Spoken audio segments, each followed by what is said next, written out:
Hello everyone, I am the storyteller and I am here to help you today. I know you use this video to fall asleep, so before that, like the video and subscribe to the channel. Also, where are you from and what time are you watching? Now get comfortable and relax.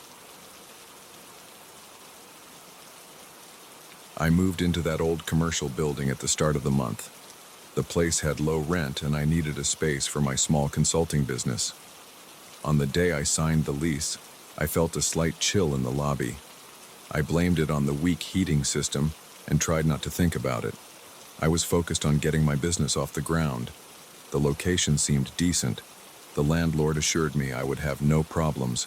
I wanted to believe him. The first 2 weeks passed without anything unusual. My office was small, with one window that faced a gloomy alley. The hallway leading to my door was long and narrow. The tiles on the floor looked chipped and faded.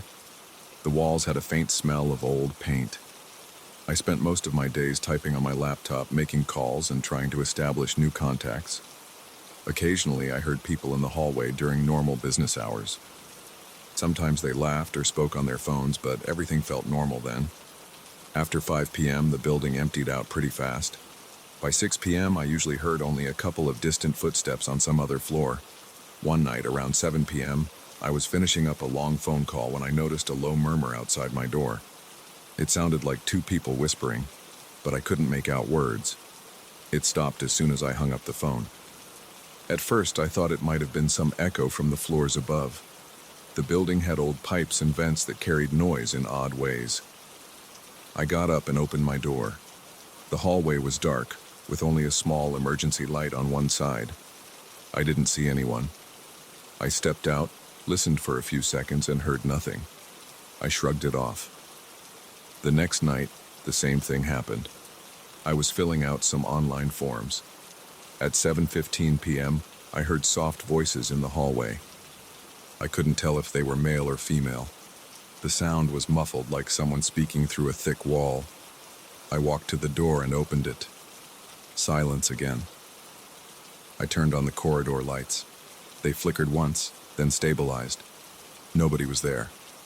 I walked up and down the corridor. I didn't hear anything else. I went back into my office and locked the door. After that, I started feeling uneasy. It wasn't strong at first, but over time, the feeling grew. Every evening around the same hour, those voices returned. They were never loud, never clear. They just lingered in the background, barely audible. My neck hairs stood on end whenever I heard them. My stomach felt tight. My pulse kicked up a notch, and I found myself staring at the door, waiting for the sound to stop. I tried to ignore it, but I couldn't. One Friday, I stayed even later than usual. I had a big project deadline coming up.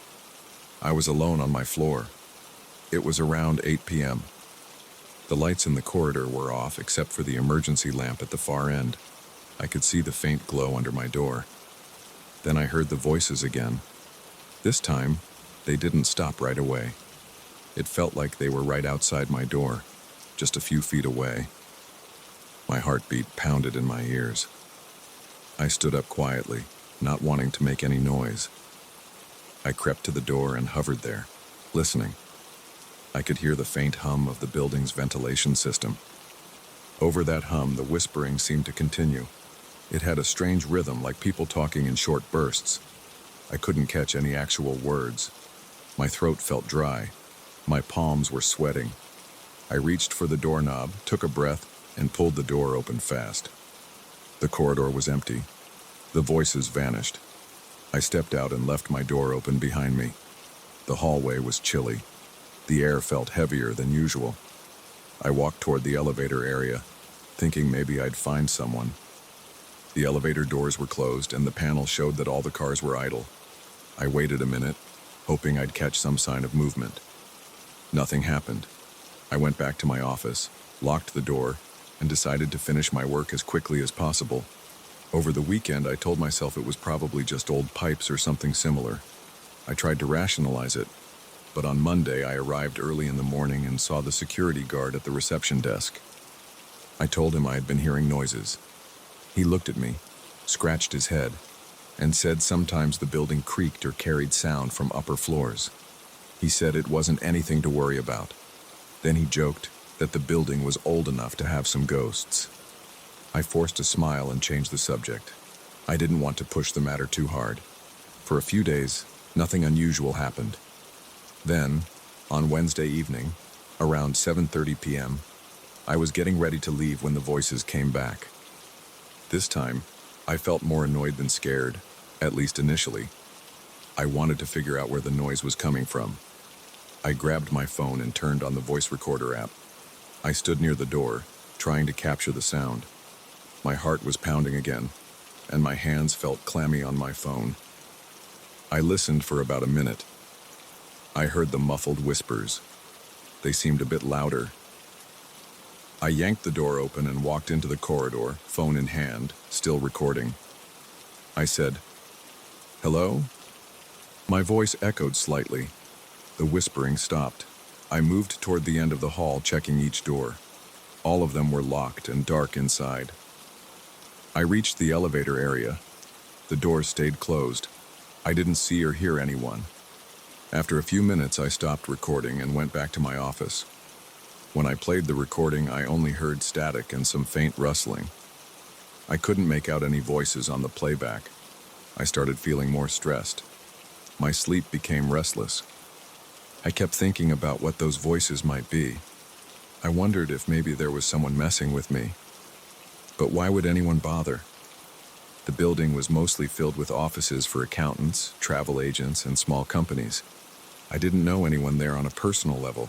I tried talking to a neighbor on my floor, a guy who ran a small design firm. He left every day at around 5 p.m., so he had never heard any weird sounds. He shrugged and said it was probably the old ventilation system. After another week of these whispers, I noticed something else: the sense of being watched. Whenever I was in the corridor after 7 p.m., I felt eyes on me. I'd look around and see nothing but the outdated wallpaper and the dim ceiling lights. Yet the sensation didn't go away. It clung to me. My skin crawled when I walked to the elevator at night. My steps sounded too loud on the worn-out tiles. I found myself hurrying, my breath coming quicker, my hand pressing the elevator button with tense force. I just wanted to get out of there. One evening, I decided to stay until I heard the voices again, but this time I wanted to check the other floors. I thought maybe I'd catch some late-night workers or a janitor. So I waited until the whispering started at about 7:20 p.m. I left my office quietly. I took the stairs up one floor. The hall lights were dim there too. I walked slowly, listening for any sign of conversation. I heard nothing. I tried the next floor. Same result. I even checked a few doors, but they were locked. The place looked deserted. I went down to my floor again. The whispers were gone. I felt frustrated and uneasy. My head was pounding a bit, and I noticed sweat trickling down my back. I started dreading the evenings. If I had work that spilled past 6 p.m., I felt a growing anxiety in my chest. I'd glance at my watch, thinking about the time. My heartbeat would speed up around 6:45 p.m., as if my body knew something was about to happen. My legs felt tense, and I had to remind myself to breathe normally. Sometimes I considered leaving early just to avoid hearing the voices, but my workload didn't always allow that. I was trying to make a living, and leaving early meant unfinished tasks. One night, about 2 weeks into this, I decided to bring a small flashlight. The corridor lights were unreliable, and I wanted to feel a bit more secure. Sure enough, around 7 p.m. I heard the faint voices. I walked out with my flashlight in hand. I turned on the corridor switch. The overhead lights flickered. Then they went out, leaving only the emergency lamp. My pulse raced. I shone my flashlight around. The beam illuminated the worn walls. I saw the old bulletin board by the elevator. No new notices, no movements. The voices seemed to grow a bit louder for a second. My heart thumped so hard I thought I'd lose my grip on the flashlight. I took a few steps forward, shining the light left and right. The whispering cut out. Total silence. Then a slight creak in the ceiling. I flashed the light upward. I saw nothing but old tiles. The entire building felt dead and cold. I hurried back into my office and slammed the door. I locked it, sat in my chair, and tried to slow my breathing. I thought about telling the landlord, but I guessed he'd dismiss it as me overreacting. The security guard already joked about ghosts. Nobody else seemed to have problems. So I kept it to myself. The tension built up inside me, and every new whisper felt more disturbing. I didn't smell anything strange or see any physical evidence of intruders, but the feeling of not being alone persisted. One Friday, close to 8 p.m., I was packing my laptop bag when the voices returned. They felt a bit closer, like they were just on the other side of the door. My chest felt tight and I took shallow breaths. I opened my phone's camera, switched to video mode, and pointed it at my door. I pressed record. I didn't say anything.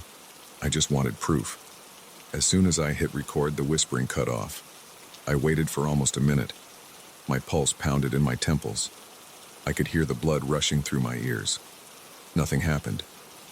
I stopped recording, shook my head in frustration, and decided I'd had enough for the day. As I walked out, I scanned the corridor one last time. The emergency light cast a dull glow. I looked at the ceiling, the walls, the closed doors. Everything looked normal for an old building. My chest was still tight. I felt a small tremor in my hands. I pushed the elevator button. The wait felt longer than usual. I kept turning my head, half expecting to see someone step out from the shadows. When the doors finally opened, I nearly jumped. I got in and pressed the ground floor button. The ride down was slow and silent. My mind raced. I wanted to figure out what was happening in that place, but I also wanted to go home, lock my door, and forget about it. That night I tried to sleep but tossed and turned. I kept imagining the corridor. My head replayed the whispering. My body tensed every time I thought about it. By morning, I had barely slept. I got up, drank some coffee, and told myself I had to get a handle on things. The next week, I tried to schedule all my meetings in the mornings and afternoons. Whenever 6 p.m. rolled around, I felt that knot in my stomach return. One night, I decided to leave earlier than usual. I was exhausted from the stress, but as I stepped into the hallway at 6:30 p.m., I heard a soft shuffle, like someone dragging their feet a bit further down. I froze, shining my phone's flashlight in that direction. I saw no movement. I felt that prickly sensation on my skin. My scalp tingled, my teeth clenched. My breathing got shallow again. I called out, "Hey, is anyone there?" No one answered. I turned around, speed walked to the elevator, and pressed the button repeatedly until it arrived. That was the last straw for me. I realized I couldn't keep ignoring this. The feeling of being watched, the whispers, the lack of any clear explanation, they were getting under my skin. I started looking for a new office that weekend. I didn't want to break my lease abruptly, but I knew I couldn't stay in a place that made me feel so uneasy. My work required focus, and I wasn't getting any peace there. I haven't moved out yet, but I plan to leave as soon as I can. Every day I pack a bit more of my stuff. Every evening I try to finish before that strange hour. If I do hear something, I force myself to ignore it. My body still reacts, though. My hands sweat, my chest tightens, and my mind races. I'm just waiting for the day I can hand in my notice and find a more normal building. Until then, I deal with the tension and that nagging sense that something in the corridors is not quite right.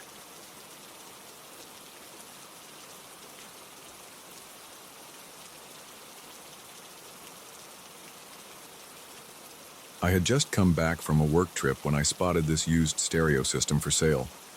It was on display in a small second-hand electronics shop near my apartment. The price was decent, and it looked clean. I thought it would be nice to have an older, more solid piece of equipment. I liked the design, and it seemed like a good deal. The first time I tested it in the shop, it played fine. No weird noises, no static. The volume controls worked, and the display lit up in a normal way. I handed the money over without any doubts. I placed the stereo in my living room. My living room is small. There's a couch, a coffee table, a TV on a small stand, and a bookshelf in the corner. I positioned the stereo on a stand near the TV. The first few nights I barely noticed it. I was busy unpacking and catching up on work. I turned it on once or twice to play some old CDs I found in a drawer. It sounded good. The bass was solid, and everything seemed normal. I didn't sense anything unusual at all. The first strange event happened a few days after I brought it home. It was around 2 in the morning. I was asleep in my bedroom down the hall. My bedroom door was closed, but I heard a noise that woke me up. It was a loud static sound. At first, I couldn't tell where it was coming from. I got up, walked toward the hallway, and noticed the static was coming from the living room. I switched on the hallway light.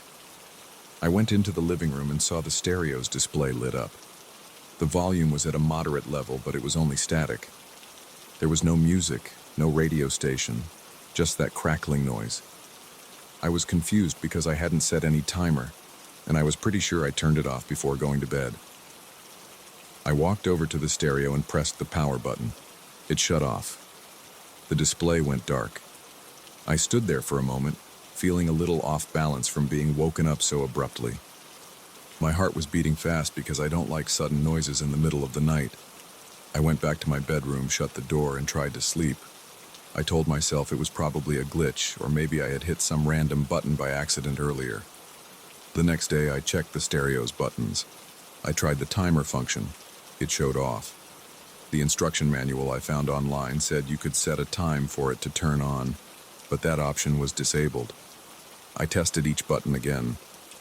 Everything felt normal, so I decided not to worry. That night, nothing strange happened. The stereo stayed off. I went to bed without any issues. About 2 nights later, it happened again. It was exactly 2 in the morning. I know that because I looked at the clock on my phone when I woke up. The same static was blasting from the living room. I jumped out of bed. My stomach felt tight, and my nerves were on edge. I walked to the living room again, but this time I didn't turn on the hallway light. I wanted to see the display in the dark. I saw the blue glow on the stereo screen. The tuner was on some random frequency. It was all static, no actual station. I pressed the power button again and it shut off. I felt a chill in my arms. I rubbed them for warmth. Then I went back to bed. I had trouble falling asleep because my mind was racing. I kept thinking about how it turned on at the same time again. The following morning, I unplugged the stereo. I thought that would be a solution. If it's unplugged, it can't turn on, right? I left the cord out of the outlet all day and all night. I didn't plug it back in at any point. I wanted to see if anything unusual would happen. Nothing happened for the next 2 nights. I felt relieved. I told myself I must have had a weird electrical issue or a short inside the stereo. Maybe unplugging it reset something. On the 3rd night, around 1 in the morning, I got up to grab some water from the kitchen. My living room lights were off, and I saw nothing unusual. I went back to bed. Then, at exactly 2 in the morning, I heard the static again. My eyes snapped open. The sound wasn't as loud as before, but it was there. I felt the hair on my arms stand up. I got out of bed slowly. My mouth was dry. I walked toward the living room.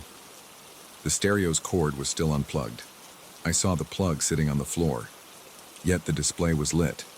The static was softer but still noticeable. It was like some faint crackling noise coming from the speakers. I leaned in and looked at the display. It showed the same random frequency as before.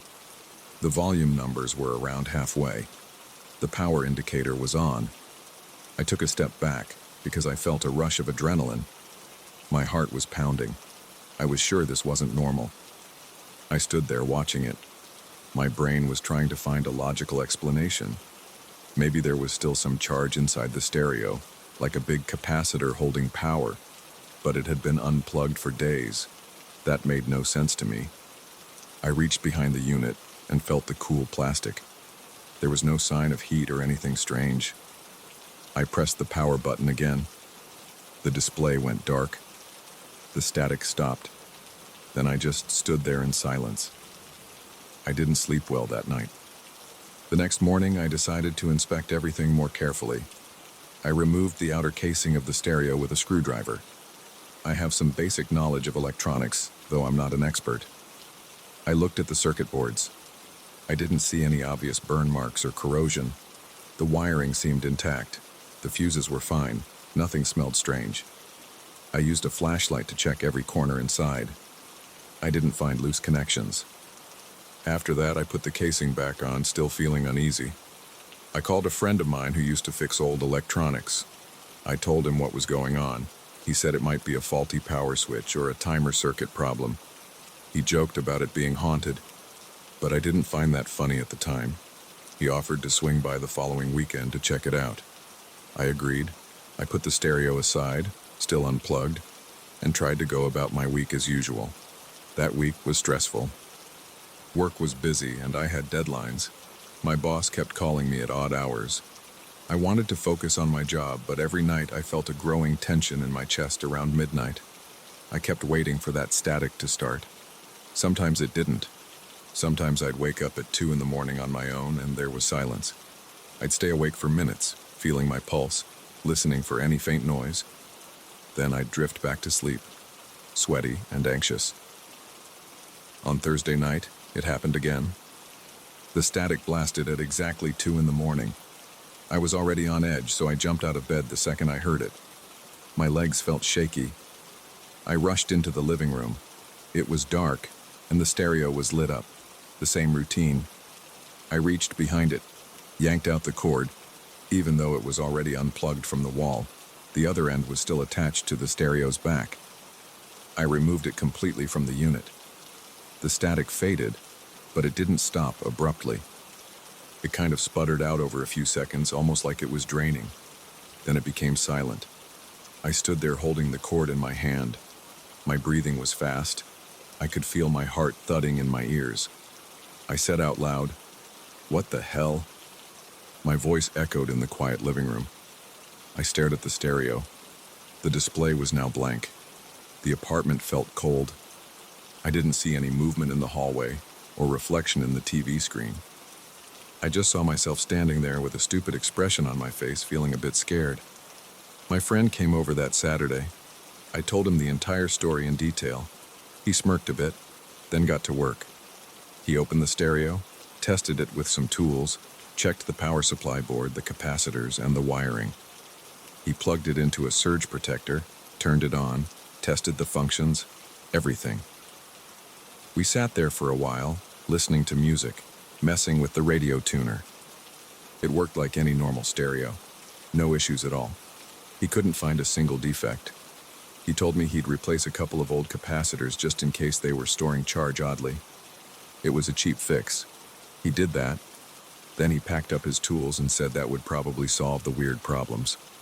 For the next 2 nights, nothing happened. I slept better. I told myself it must have been a technical glitch. I left the stereo plugged in this time because I wanted to test it properly.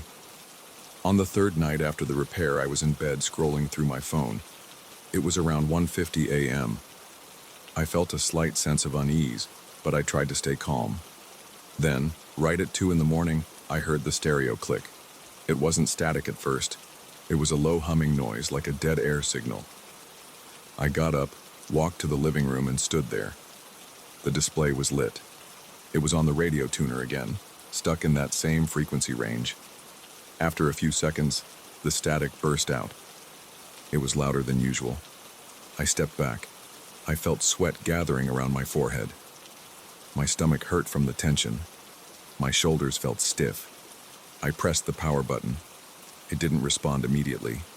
I pressed it again, harder. Nothing changed.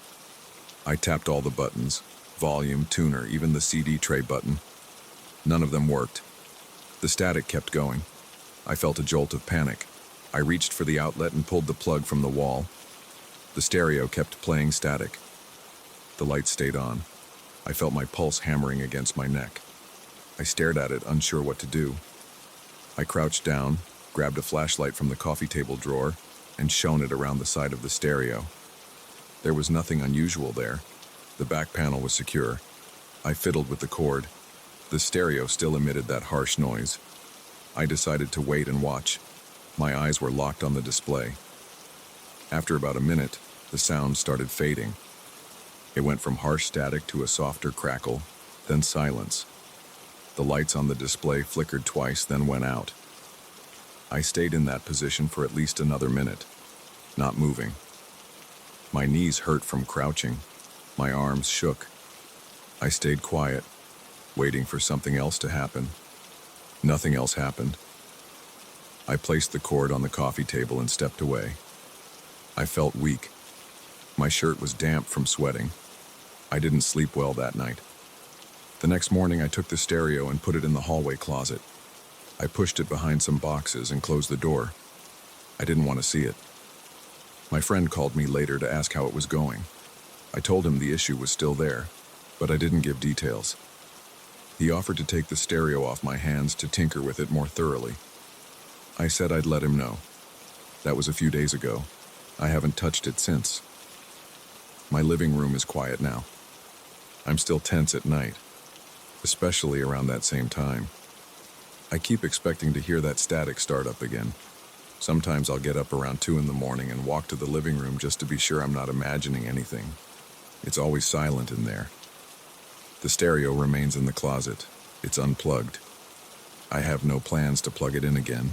I don't have a logical explanation. I just know that every time it turned itself on, my heart pounded and my mind raced. I don't like that feeling. I might give it to my friend and forget about it.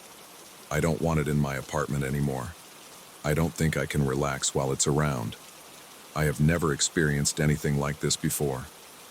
I'm not saying it's supernatural. Maybe there's a malfunction that nobody can fix easily. Maybe there's something else going on. All I know is that it kept happening at the same time, and it kept making that static noise that felt overwhelming when I heard it. My chest still tightens when I remember how the display refused to shut off even after I unplugged it. Right now, I'm just trying to get back to normal. I watch TV, turn on my lamps at night, and try not to think about that stereo. But I won't deny that it still bothers me. Every time my air conditioner or fridge clicks on at night, I get a flash of worry. I breathe out and remind myself it's just standard noise. Then I try to go back to sleep. That's what my life looks like now. And that's the end of it. At least I hope it is.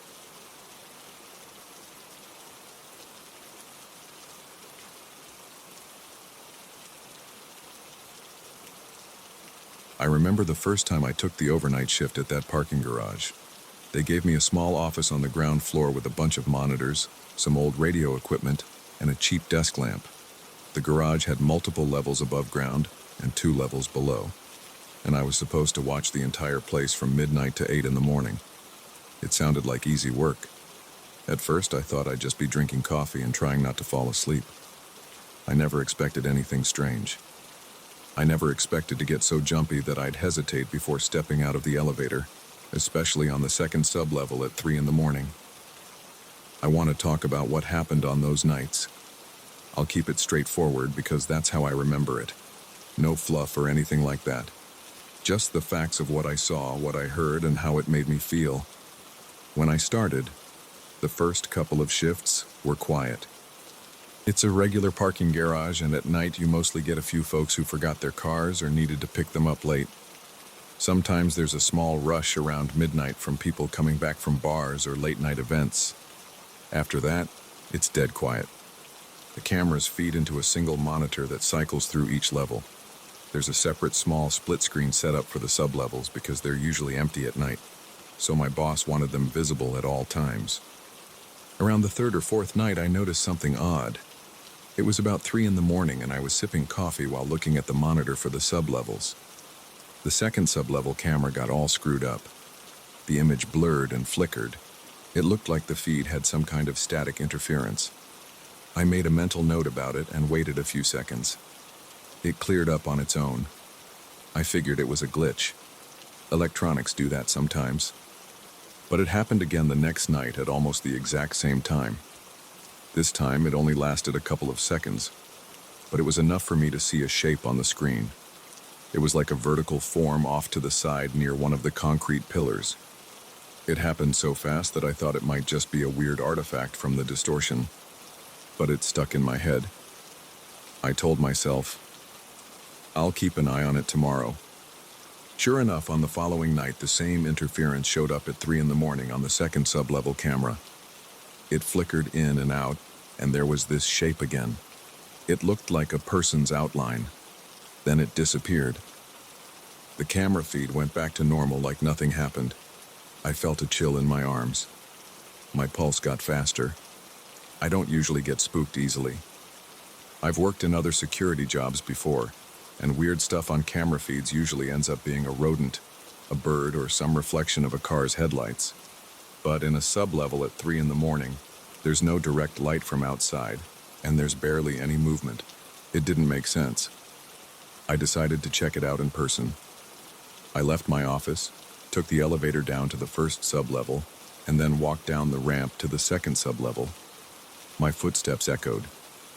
That place always felt a bit cooler than the rest of the building, probably because it's deeper underground.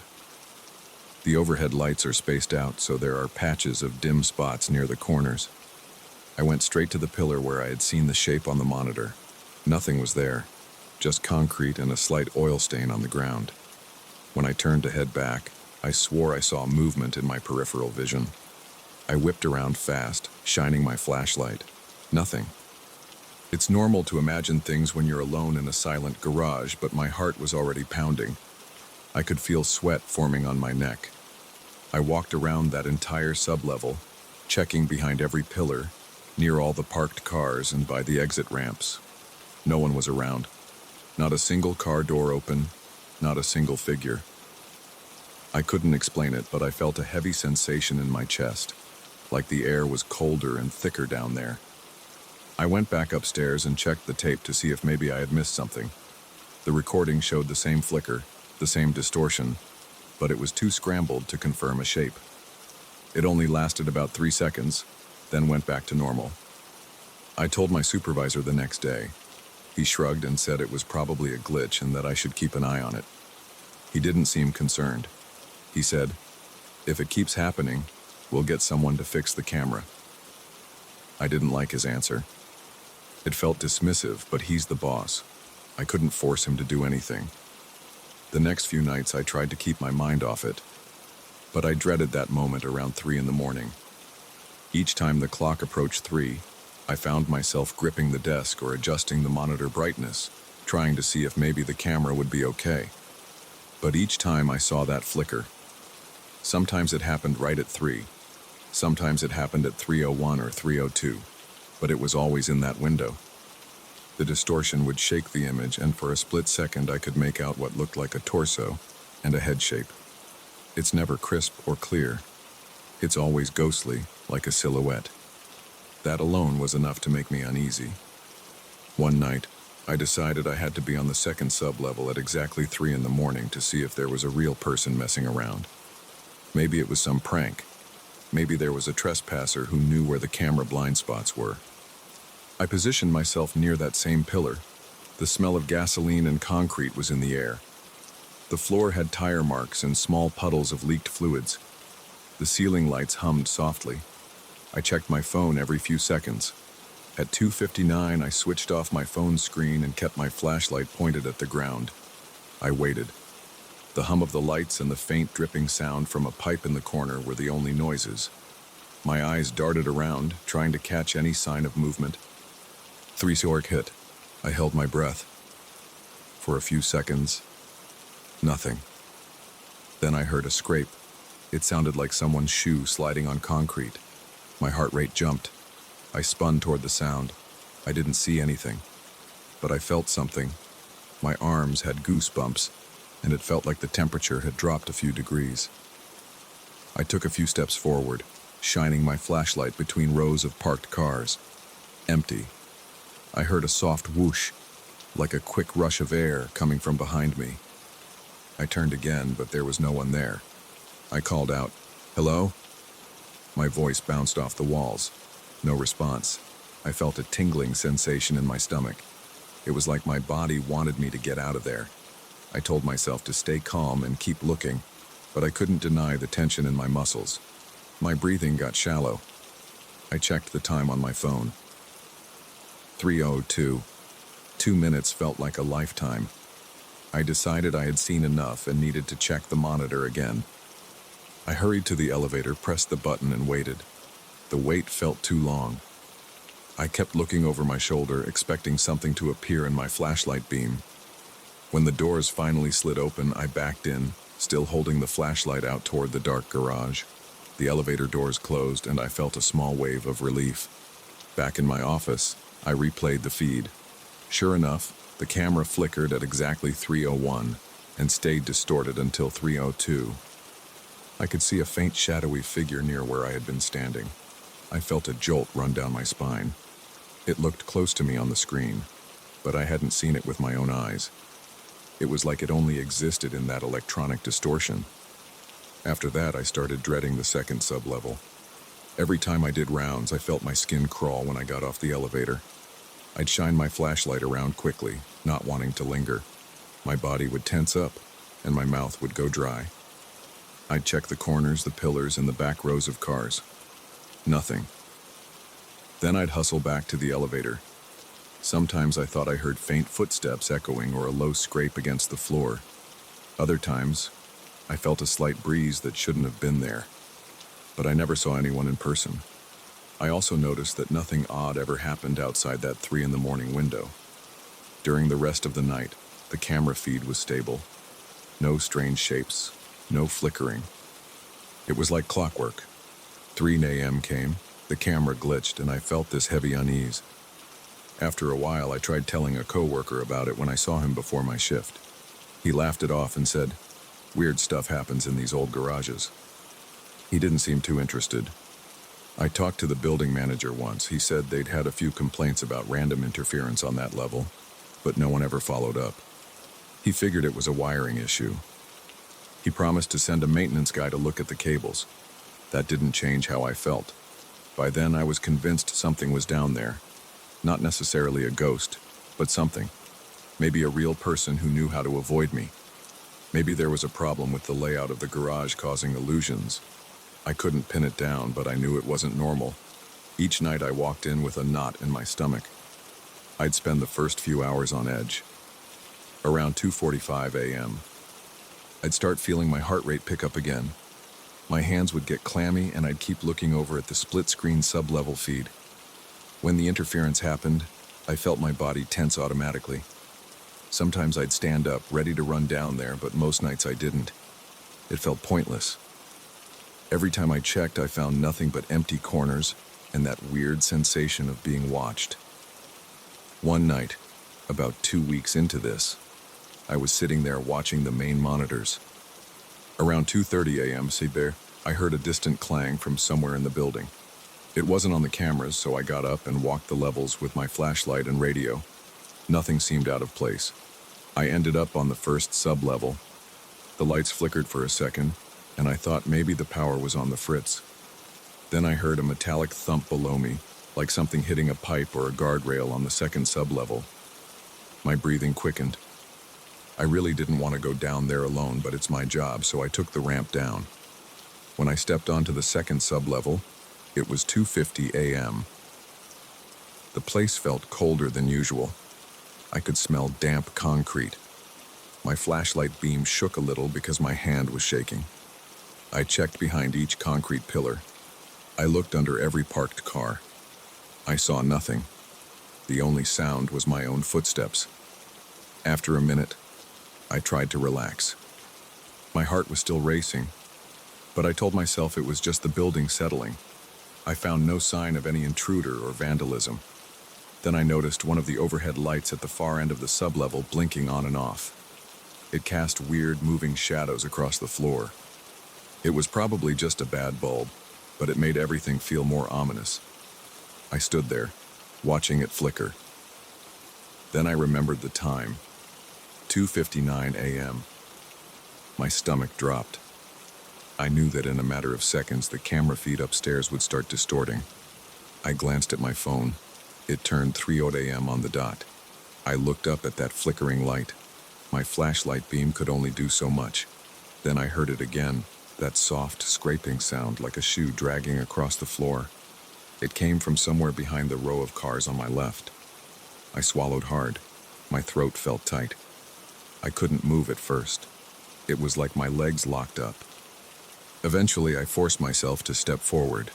I moved slowly between two parked sedans, shining my flashlight side to side. I checked under the cars. Empty. When I came out the other side, the scrape sounded behind me again. I spun around so fast I nearly tripped. My flashlight passed over concrete and the edges of the cars, but I didn't see anyone. I thought I saw a dark shape vanish behind a pillar, but when I aimed the flashlight there, it was gone. That's when the overhead light stopped flickering. The garage was suddenly evenly lit again, which made the shadows disappear, but it felt even more unsettling because I had nowhere to blame the darkness. Everything was visible, yet there was nothing there. I felt sweat running down the back of my neck. My heart thudded so hard in my chest that I could hear the blood pounding in my ears. The silence after the scraping noise was deafening. I called out, "Is anyone here?" But I got no answer. I felt that same chill like a breeze passing by. It cut right through my uniform and I shivered. I decided I couldn't stay down there any longer. I walked quickly toward the elevator. My footsteps echoed. Every few steps, I glanced over my shoulder, expecting to see a shadow creeping up on me. I pressed the elevator button repeatedly, cursing under my breath for it to hurry up. When I got back into the office, the monitor showed the usual flicker. That was the last straw for me. I wrote a detailed report. I told my supervisor I wasn't comfortable checking that sub-level alone at 3 a.m. anymore. He gave me a long look and said he'd consider assigning someone else, or at least letting me do the sub-level checks earlier. But nothing really changed. I still do my rounds, and I still see that camera glitch at 3 a.m. That shadow shape appears like a distorted outline, almost like it's testing my nerves. I do the bare minimum down there now. I keep my distance from that pillar. Every time I see the interference on the feed, I feel a surge of adrenaline, a tension in my chest that doesn't go away until after I've left the building at the end of my shift. I know some people won't believe me, but this is exactly what I've experienced. The repeated interference, the strange shape, the chills, and those scraping sounds. I haven't found a logical explanation yet. That's my story. I'm just a night watchman trying to do my job, but that second sub-level isn't right at 3 a.m. I can't prove it's anything supernatural or if it's just some bizarre technical glitch combined with my own nerves. All I know is, every time I'm in that garage at night, I keep one eye on the clock. Because once it hits 3, I know something is going to happen down there, and I still don't have answers.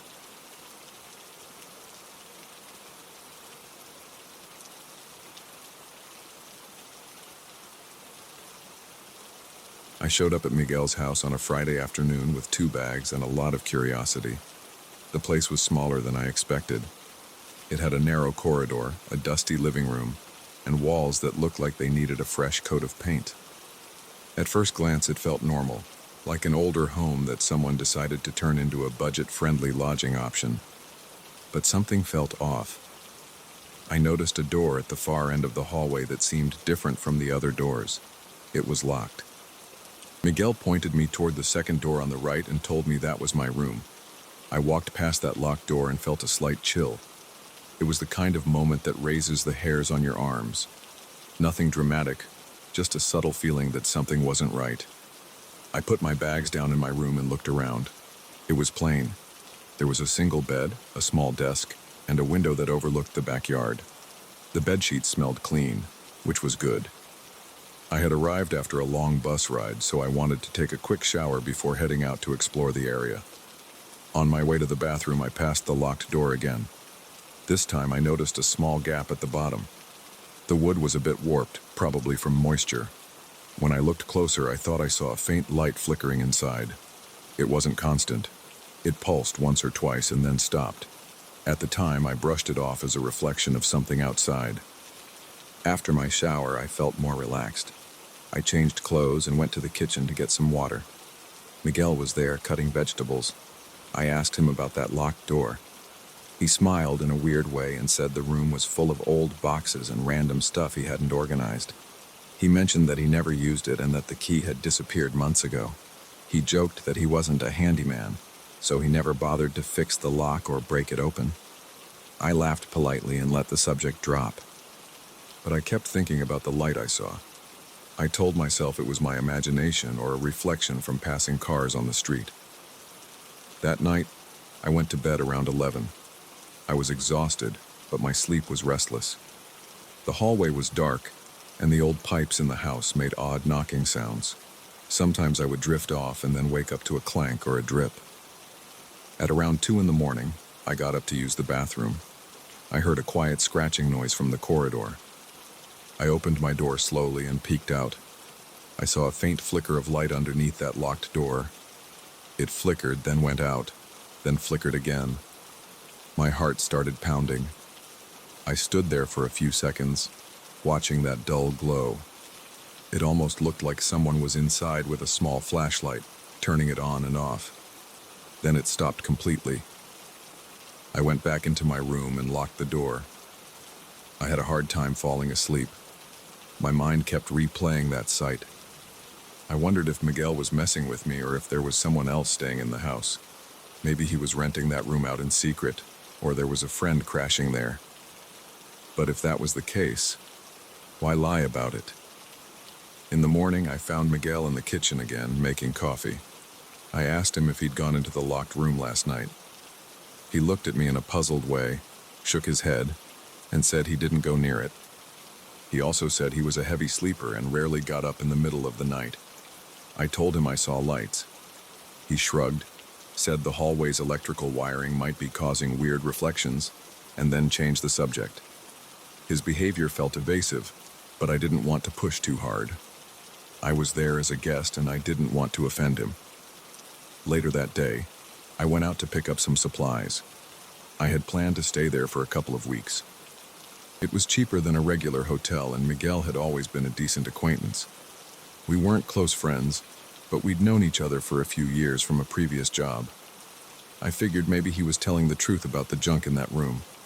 Maybe the light I saw was just something else, but the memory stuck with me. That night, I spent a couple of hours reading in my room. Around midnight, I heard a low hum, like static from an old radio. I turned off my bedside lamp and listened. The hum grew louder, then softer, like it was coming from the other side of the hallway. I got out of bed, opened my door, and walked slowly toward that locked door. The rest of the house was silent.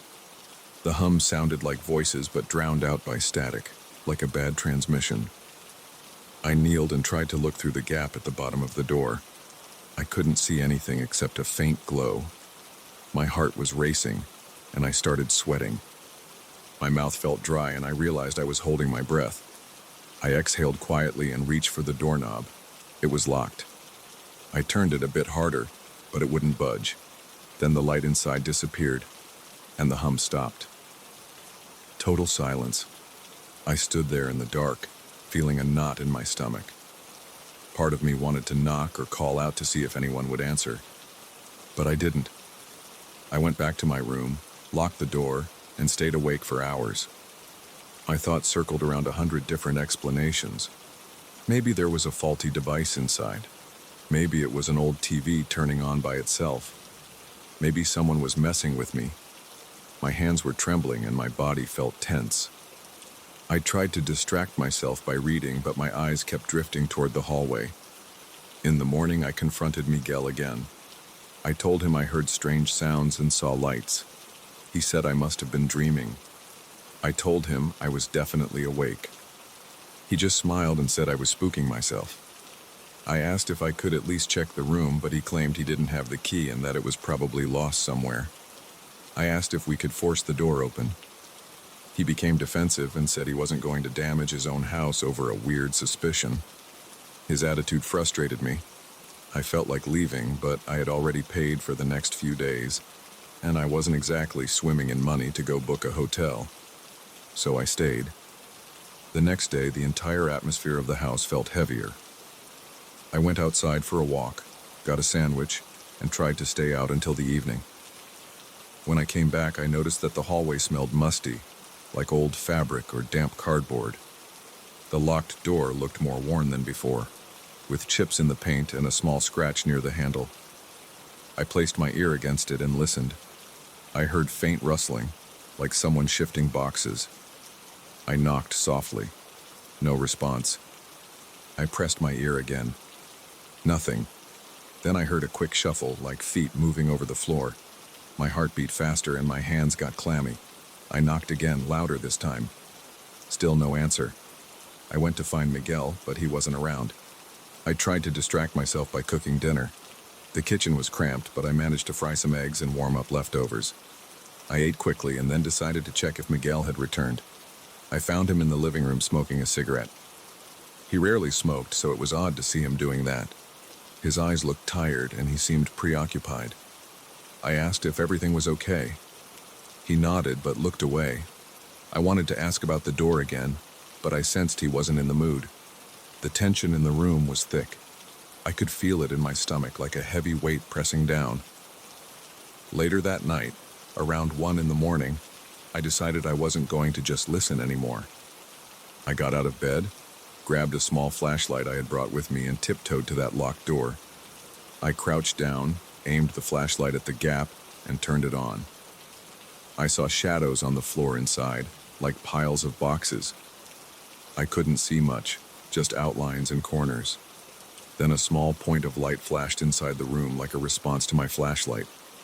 My heart started racing. It flickered once, twice, then stopped. I felt like I was locked in some bizarre silent conversation with whoever or whatever was in there.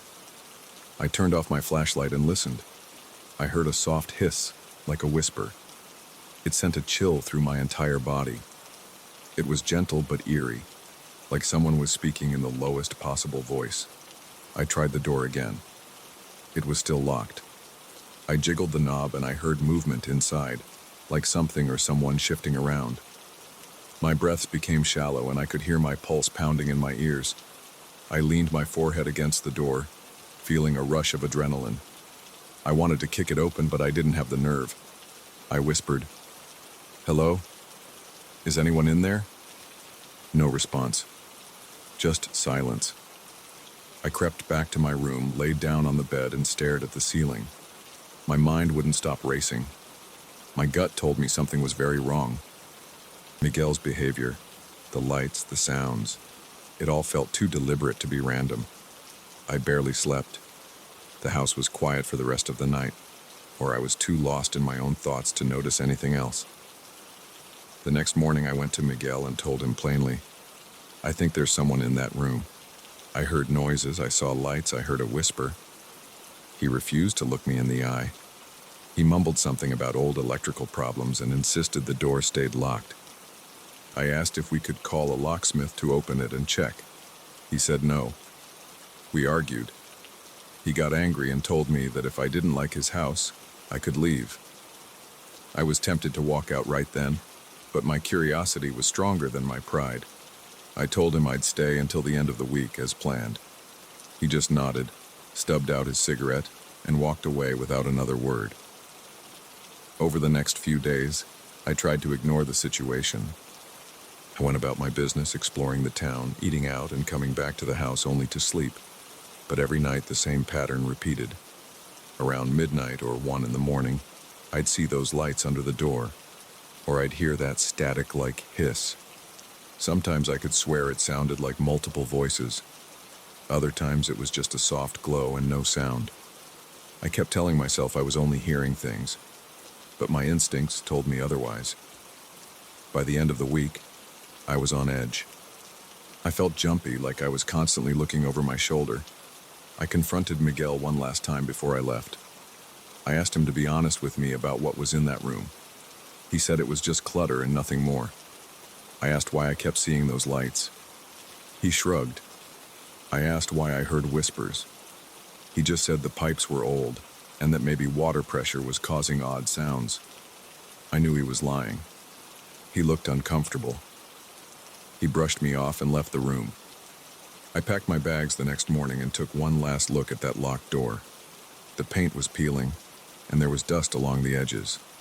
It stood there, silent and mysterious. Part of me wanted to kick it open, but I didn't. I left the key to my own room on the kitchen table and walked out.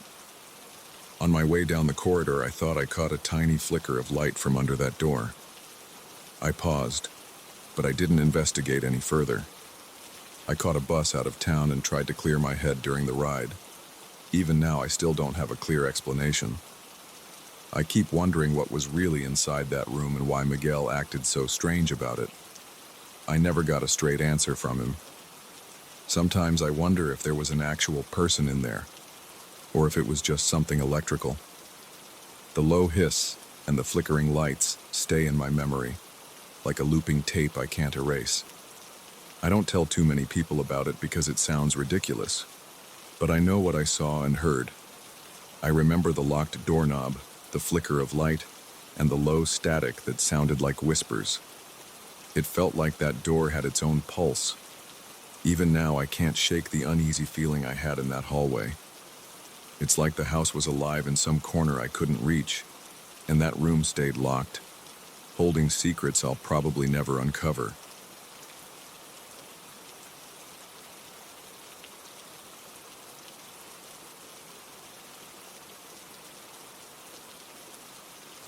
I never thought I'd hear footsteps in an empty corridor at night, but that's exactly what happened. I wasn't prepared for it. I was just doing my job. I want to explain every detail so you can understand why I don't work at night anymore. My name is Daniel, and I'm in charge of a small building materials warehouse. It's not a fancy place. We have shelves, pallets, boxes, and a few offices up front. The business itself isn't big, but we handle enough stock that I need to stay organized. The warehouse is basically a big concrete box with tall metal racks and a few fluorescent lights. During the day, it's just me and a couple of workers. We unload trucks, store the materials, and keep things neat. But on some nights, I have to do inventory checks alone because it's easier when nobody else is moving things around. This particular night, I stayed late because the numbers weren't adding up. I had a clipboard with me and a small flashlight. Our overhead lights sometimes flicker, and a few sections of the warehouse are dim, so I like having the flashlight handy. It was a normal evening at first. I locked the front door so no one would come in. I turned off most of the overhead lights except in the areas I needed to check. The place was quiet. I only heard the buzz from the old lights and the slight hum from the mini fridge in the break area. I started around 7 p.m. and planned to finish by 9 p.m. I figured I'd count the sacks of cement, check the boxes of screws and nails, and confirm the metal beams. It shouldn't have taken long, but I was meticulous. I recounted a few times because the earlier day's numbers looked off. That's how I lost track of time. Before I knew it, it was pushing 10:30 p.m. I remember looking at my watch and feeling a bit uneasy. I don't usually stay that late.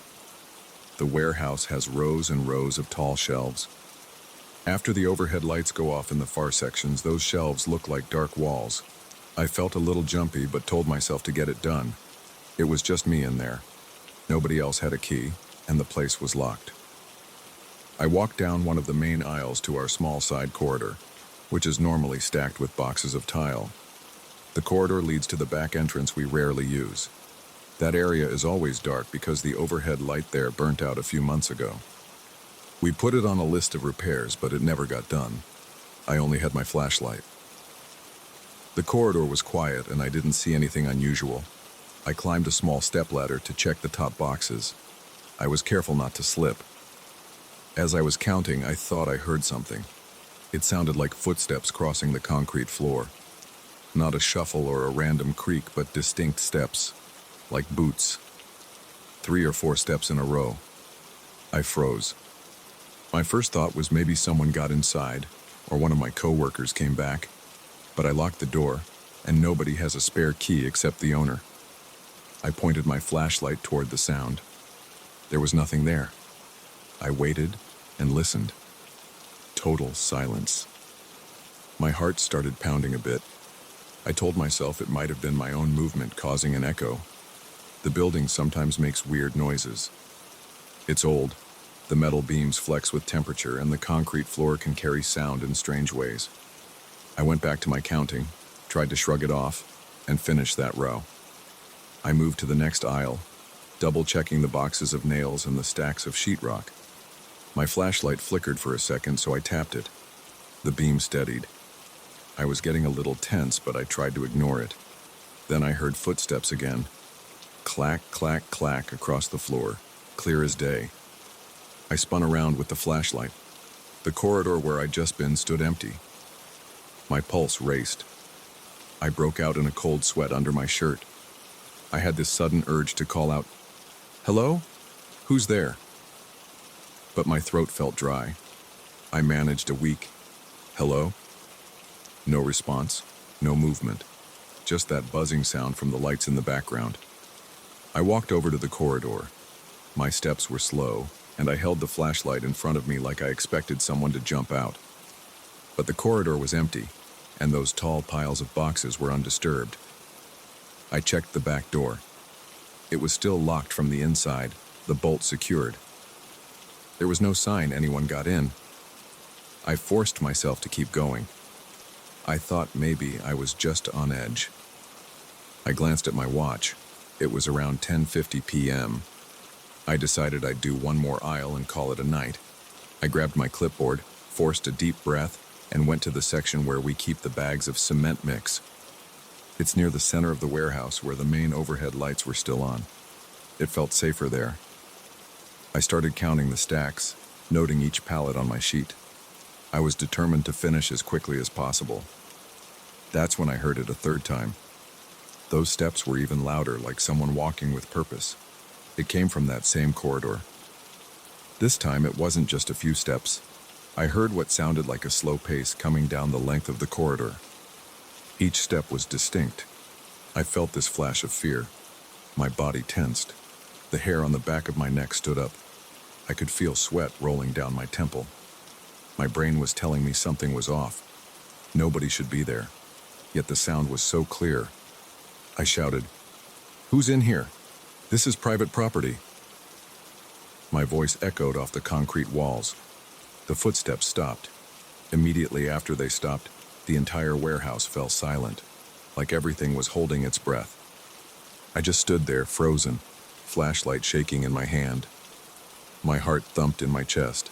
I kept waiting for someone to answer, to show themselves, or to run. But nothing happened. I tried to gather the courage to go look again, but my feet felt heavy. After a few seconds, I forced myself to move.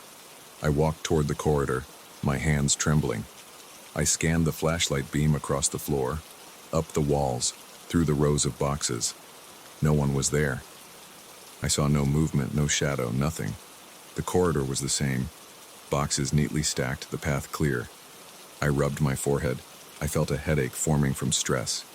I told myself maybe I was hearing echoes again, or maybe an animal had gotten in, though those footsteps sounded too big for a rat. I decided to finish the count and get out. I headed back to the pallet area, wrote down a final number, and began to gather my stuff. I was stepping away from the pallets when I heard a loud crash. It sounded like something heavy falling over. I nearly dropped my clipboard. The noise echoed through the warehouse. It came from that same corridor. I felt a jolt in my chest. That was not just footsteps. Something actually fell. I started breathing fast. My mind raced. Was there an intruder messing with me? Did a stack of boxes collapse? I didn't want to check, but I had no choice.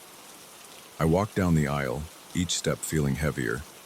My flashlight beam bounced on the walls because my hand was shaking. The corridor was dark, so I followed the sound carefully. When I reached the spot, I saw one of the boxes on the ground, turned on its side. It looked like it had been knocked off a short stack. This box held small tiles. They were partly spilled out on the floor. The area wasn't a mess, but it was enough to see it had definitely been pushed or dropped. There was no reason for it to fall on its own. It was stable when I checked it earlier. I felt a chill through my entire body. My heart hammered in my chest. I scanned the area with my flashlight, but I didn't see any sign of a person. No footprints, no open door. Nothing out of place except that box. I felt completely uneasy. My mouth was dry, and my legs felt weak. I thought maybe I should check behind the larger stacks, but some instinct told me to get out. It felt wrong to stay.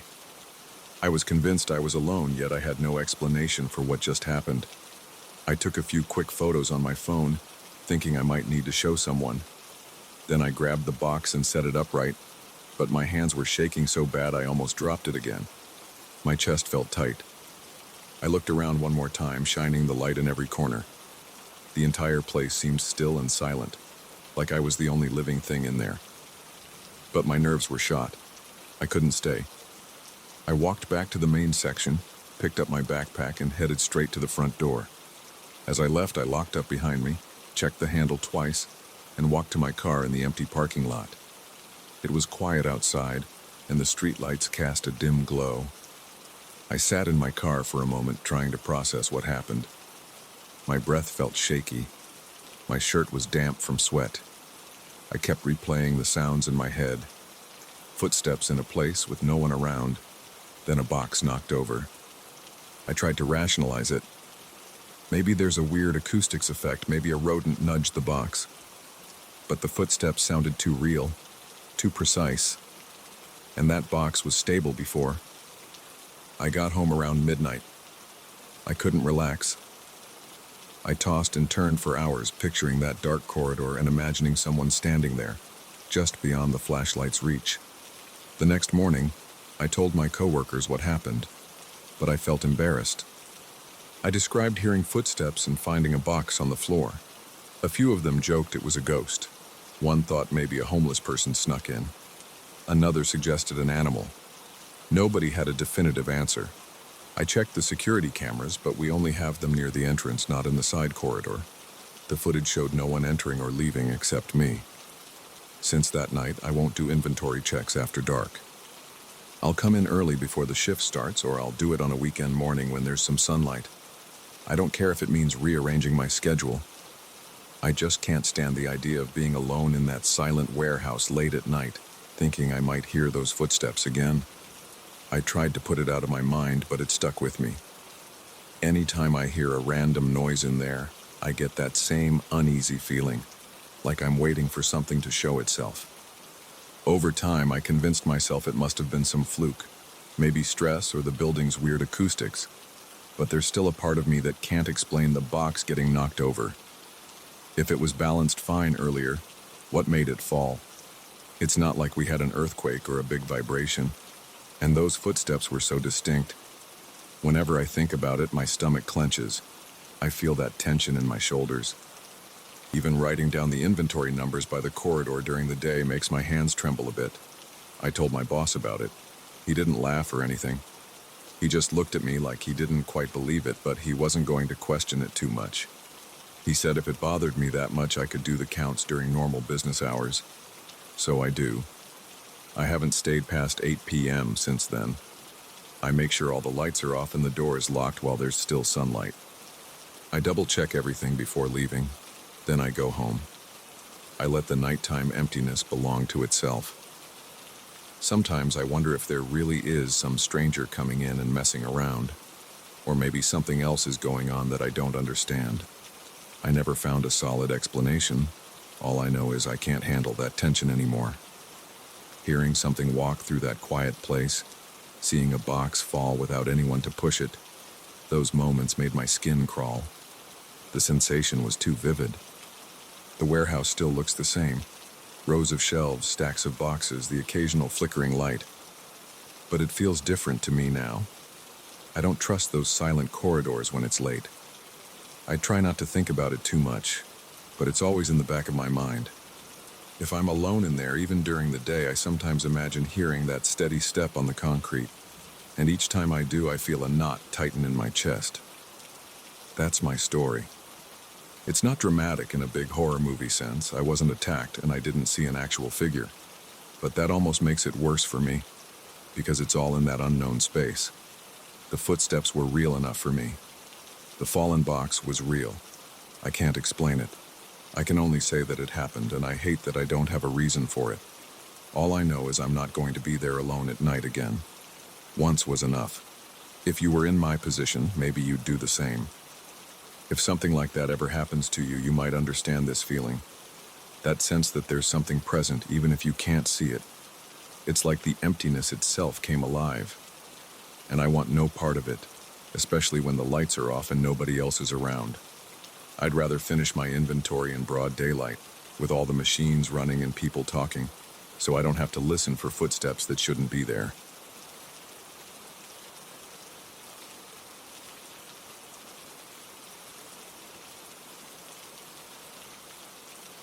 I want to start by saying this isn't the kind of story I ever expected to tell.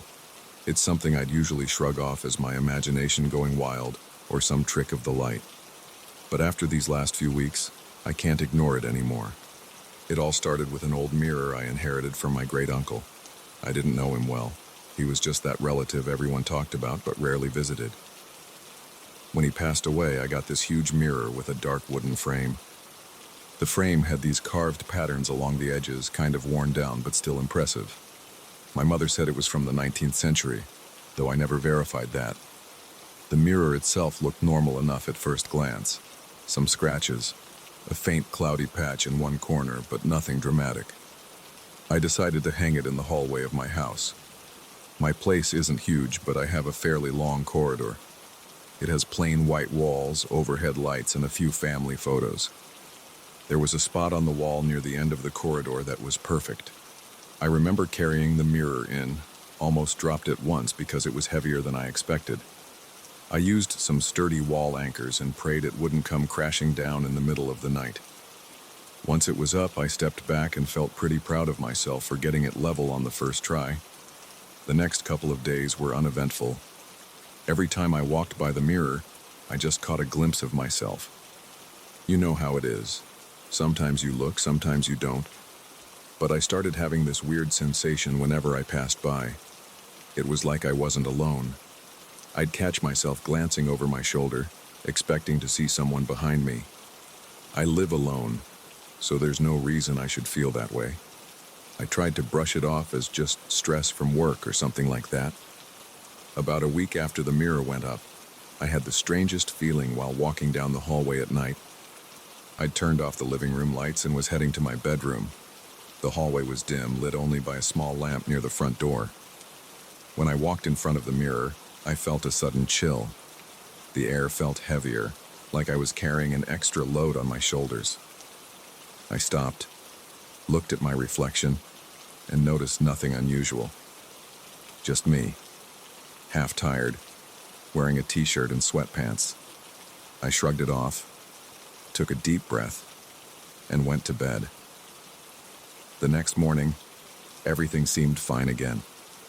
The hallway was bright and I saw my reflection clearly. I still felt a bit uneasy, but I tried to ignore it.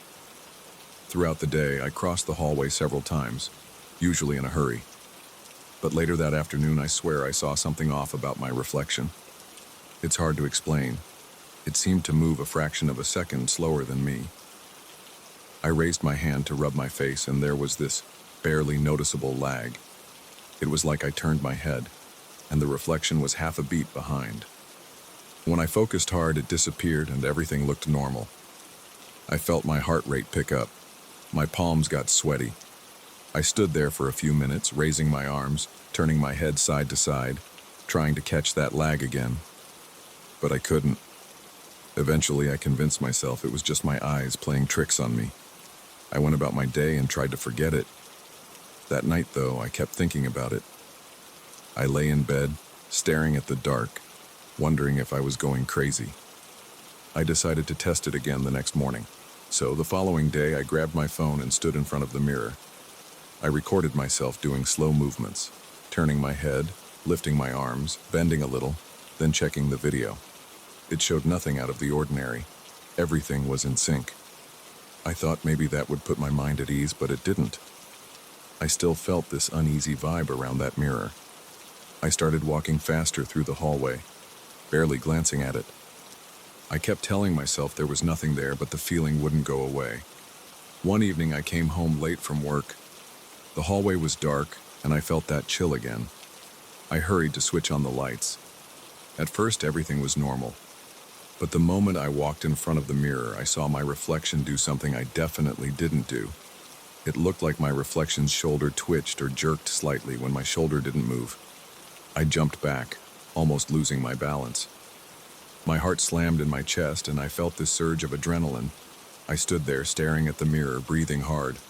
My reflection looked totally normal again. I stood as still as I could, hoping I'd catch it in the act. Nothing happened.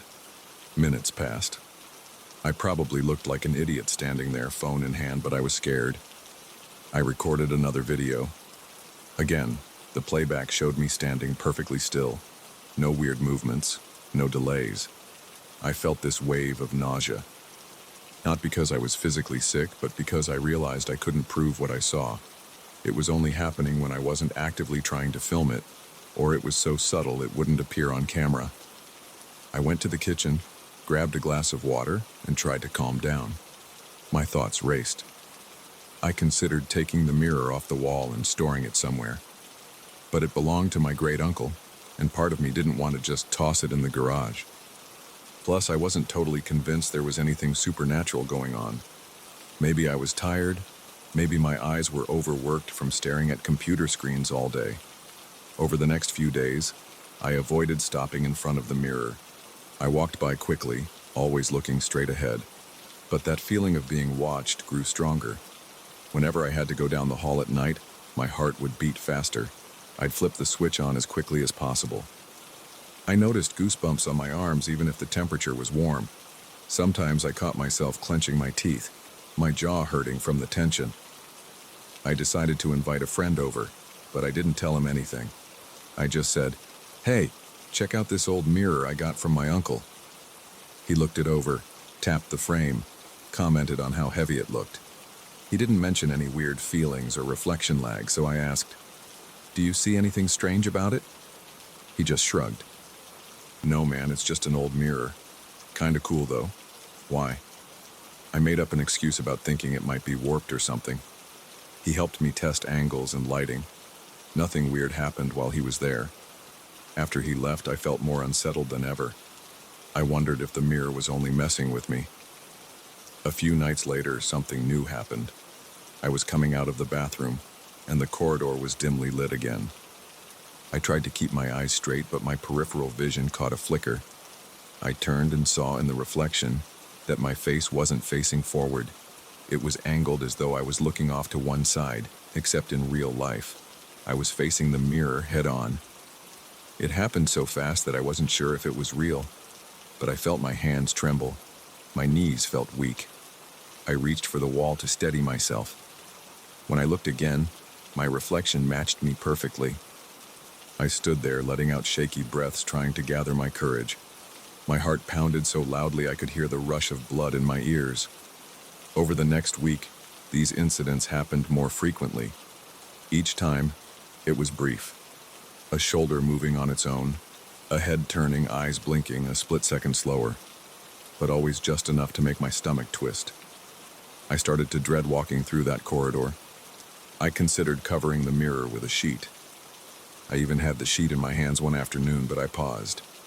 I felt silly. I thought maybe the fear itself was feeding my imagination.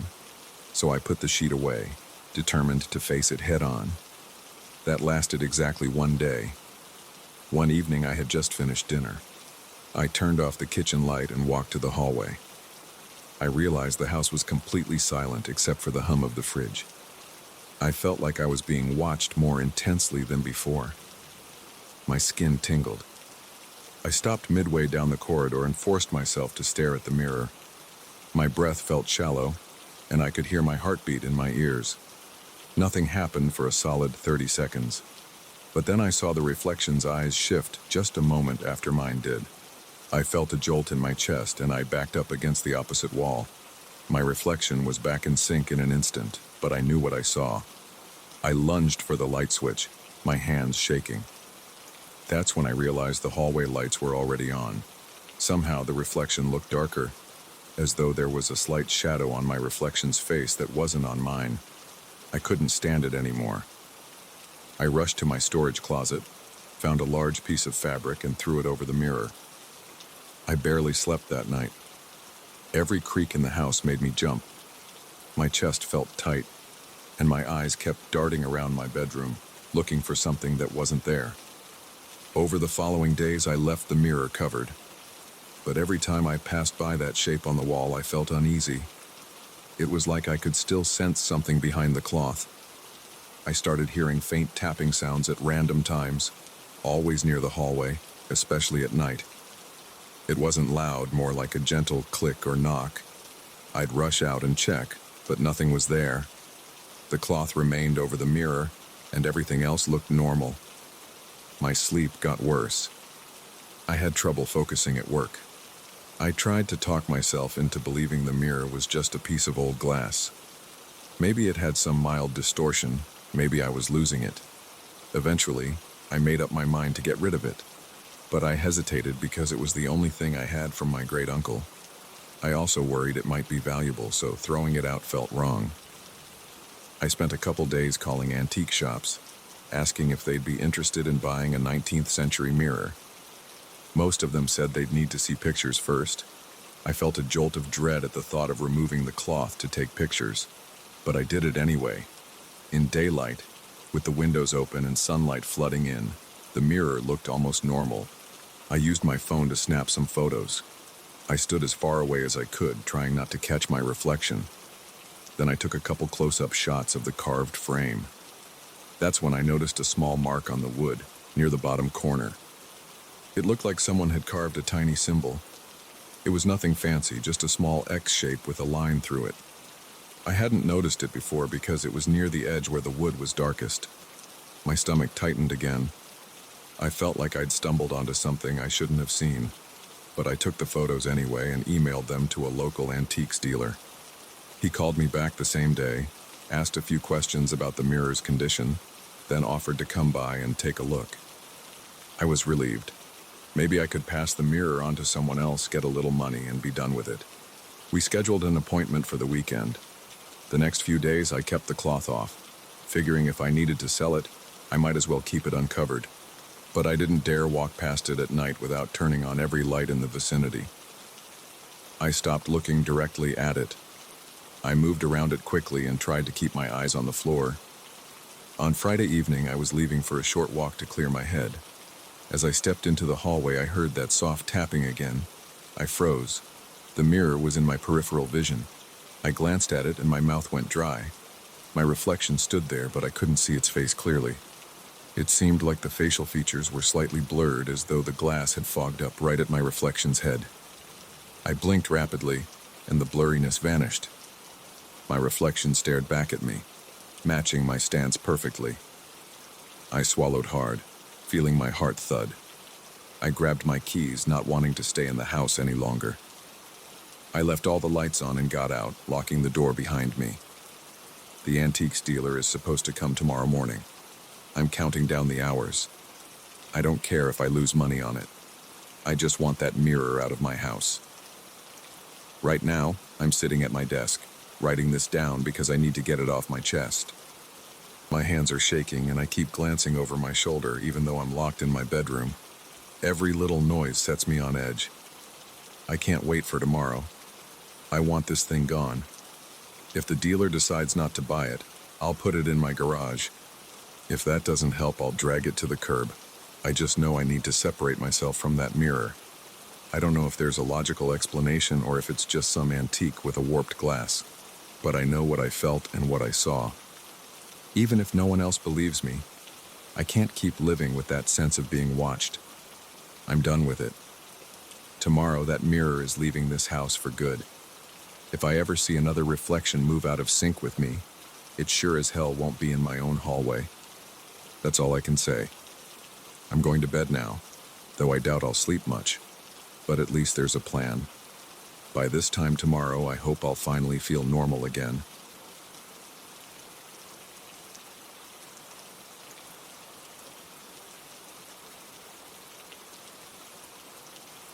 I've been living in this apartment building for 2 years.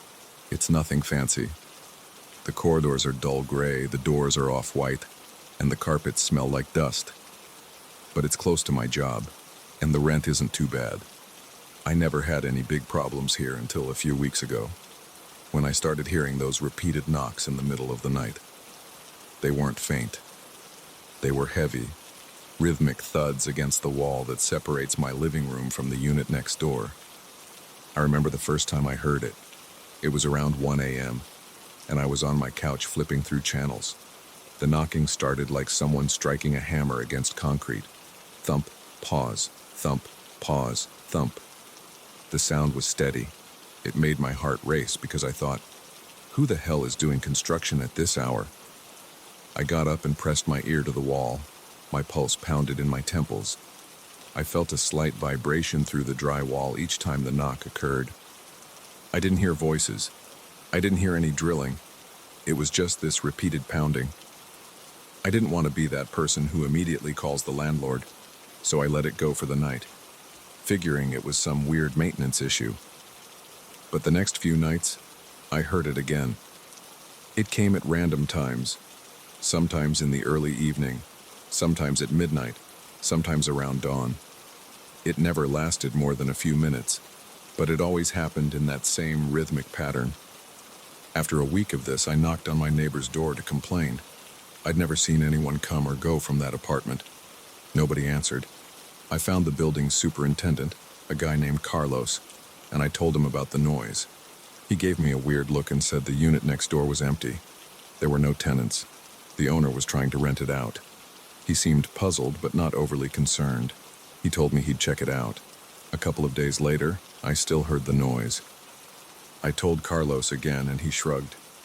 He said he had gone inside the apartment that morning and it was completely empty. No furniture, no boxes, no tools. He said he looked around and found no signs of activity. I asked if maybe the building's pipes were causing the noise, but he insisted the pipes in that wall were for water supply, not something that would create pounding. I felt uneasy. It's not that I believed in ghosts or anything. I just hated not knowing what was going on. The noise disturbed me. It made me feel like I was never alone, even when I was supposed to be. I kept the TV or music on all day just to distract myself from the quiet. Late at night, I'd lie in bed, listening, waiting to see if the knocking would start. One evening, around 10 p.m., I was sitting at my small dining table trying to finish some work on my laptop. I had the overhead light on, and the place felt stuffy. I decided to open a window. The outside air was chilly. I remember smelling wet pavement. That's when I heard the noise again. It started with a faint knock, then another, then that repetitive pounding. It didn't feel right to ignore it anymore. My skin prickled on my arms, and I felt a jolt of adrenaline. I marched to the wall and pressed my hand against it. The drywall was vibrating with each strike. I yelled, "Hey, who's there?" The knocking stopped for a second, then resumed, louder. My stomach tightened. I felt a surge of frustration and a twinge of fear. I grabbed my phone and texted Carlos, telling him the noise was happening right then. He replied almost immediately, saying he was on his way. While I waited for him, I put my ear to the wall again. The knocking continued for maybe a minute. Then there was this scraping sound like something heavy being dragged across the floor. It reminded me of the sound a wooden chair makes when someone scrapes it along a tile floor. I started shaking. I wanted to believe it was just some random intruder, but the building is secure and the apartment is supposed to be locked. I stepped away from the wall, wiped sweat off my forehead, and tried to calm down. 5 minutes later, Carlos showed up at my door with the key to the vacant unit. He looked nervous. He's an older guy, usually pretty laid back, but I saw his hand tremble a bit. I led him to my living room so he could hear the noise himself. By then, the banging had stopped. Everything was silent. I turned off my TV to make sure we didn't miss anything. Carlos said, "Let's just open it up and see." We walked out into the hallway. The corridor lights flickered, like they always do. The building never fixes them. Carlos inserted the key into the next door. I heard the lock click. My heart thumped in my chest as we entered. The apartment smelled stale, like it hadn't been aired out in a long time. The air felt cold. The floors were old vinyl, scratched from years of use. The walls had the same dull gray paint as the hallway. There was zero furniture, no boxes, no tools, nothing. I flicked the light switch near the entrance, but it didn't work. Carlos pulled out a small flashlight he kept on his keychain. Its beam was weak, but enough to guide us. We walked through the living room area. Every step echoed. There was a thick layer of dust on the floor. It felt gritty under my shoes. Carlos moved the flashlight beam across the corners of the room. I saw nothing unusual, no footprints in the dust, No signs of recent movement. We made our way into the short hallway that led to the bedrooms. One door opened into a small bedroom. Another door opened into a larger bedroom. Both were empty. The windows were locked from the inside. The place felt dead. The silence made my ears ring. Carlos and I looked at each other. He mumbled something about this being a waste of time. That's when I noticed a faint scuff mark near one wall, like something had scraped the vinyl. I bent down and ran my finger over it. The mark was fresh. The color of the vinyl was peeled in a small line. It looked like something heavy had been dragged, but it didn't continue across the room. It was just a short mark, maybe a foot long, and then it stopped. I pointed it out to Carlos. He shrugged. He said, "Could be left over from a previous tenant." I didn't argue, but in my gut I felt that wasn't right. We walked back to the living room. I checked the walls for holes or cracks, expecting maybe there was a pipe or a vent that could cause noise. The walls were intact, no sign of damage. Carlos let out a deep breath and said, "I don't know what to tell you, place is empty." We returned to my apartment. I thanked him for coming and closed the door. That night I hardly slept. I kept staring at the ceiling, waiting. Every little creak in the building made me tense. Sometime around 3 a.m., I dozed off. I didn't hear the knocking again until a few days later. That next time, it was late afternoon. Sunlight was streaming through my living room window. I was on the phone with a friend telling him about the weird noises. He made jokes about ghosts, but I could tell he found it unsettling. As we talked, I heard the first thump. I froze. The line went silent because I stopped talking mid-sentence. Then another thump, and another. Each hit was strong, like someone pounding with a heavy tool. My hand tightened around the phone. I told my friend to hold on, then I walked to the wall. The knocking kept going, consistent, almost mechanical. My heart pounded against my ribs. I couldn't just ignore it anymore. I told my friend I'd call him back. I hung up. I pressed my ear to the wall, and I heard a muffled scraping noise like metal being dragged on concrete. I felt a surge of panic, but I was determined to prove I wasn't imagining things. I ran into the hallway and knocked on the apartment door. No response. I banged louder. "Hey, I hear you in there." The knocking on the other side stopped. I felt a chill run down my neck. I took a step back. I thought about calling the police, but what would I say? There was no proof of anything illegal. I decided to wait for Carlos again. But after a minute or two, the hallway stayed silent, and the noise didn't return. I went back inside my place, locked the door, and tried to calm down. That evening, around 8 p.m., I heard movement next door one more time. It was that dragging sound again, as if someone was sliding a heavy object across the floor. Then a loud bang, like something dropped. I rushed out my door and hurried to the next apartment. I banged on the door, yelling for whoever was inside to open up. Nothing. My breath was short. My hands shook. I grabbed my phone and dialed Carlos. I told him, "Come now. I think someone broke in. I hear furniture moving."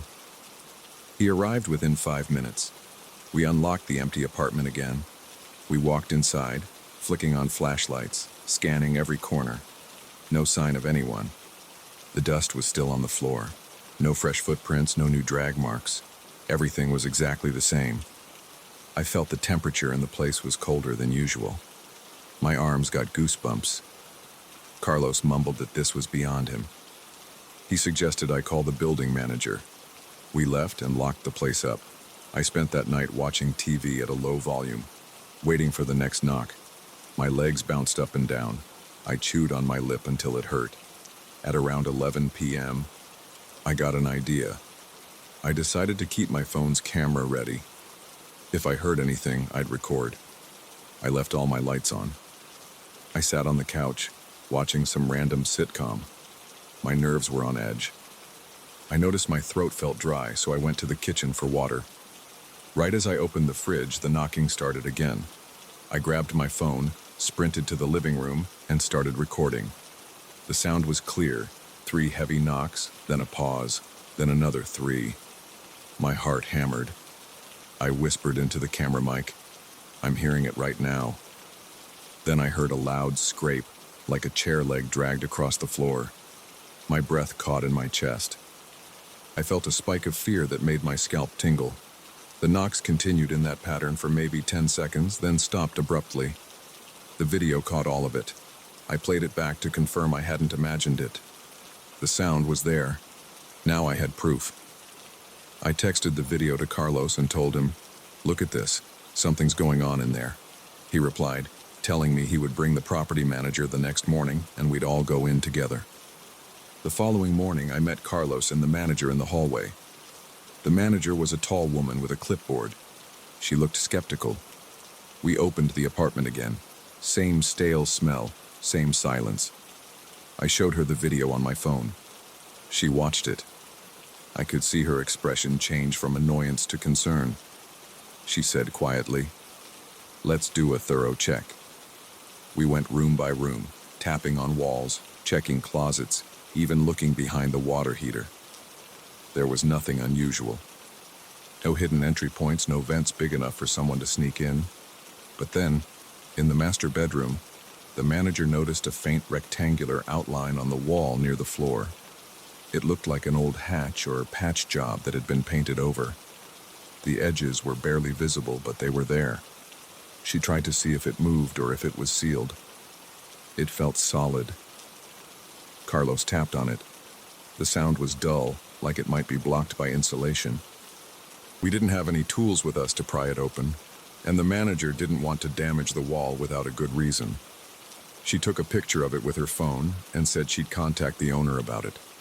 After that, we left. For a few nights, things were quiet. Then, around the end of that week, the knocking came back louder than before. It shook my wall. I felt vibrations travel through my living room floor. I jumped up, heart racing, and started recording again. My chest was tight, my breathing fast. I kept looking at my phone screen as I captured the sound. I felt dread like I'd never felt before. It was as if someone was in there, waiting for me to react. I heard 3 more knocks, then scraping, then silence. My entire body was shaking. I didn't know what to do. The manager had said she would handle it, but clearly nothing had changed. I barely slept that night. The next morning, I sent the new recording to the manager. She replied that she had forwarded the clips to the owner. She told me they'd be having someone come in and inspect the place. That was about a week ago. Since then, I've heard the knocking a few more times, but I haven't gone back in there. I lock my door.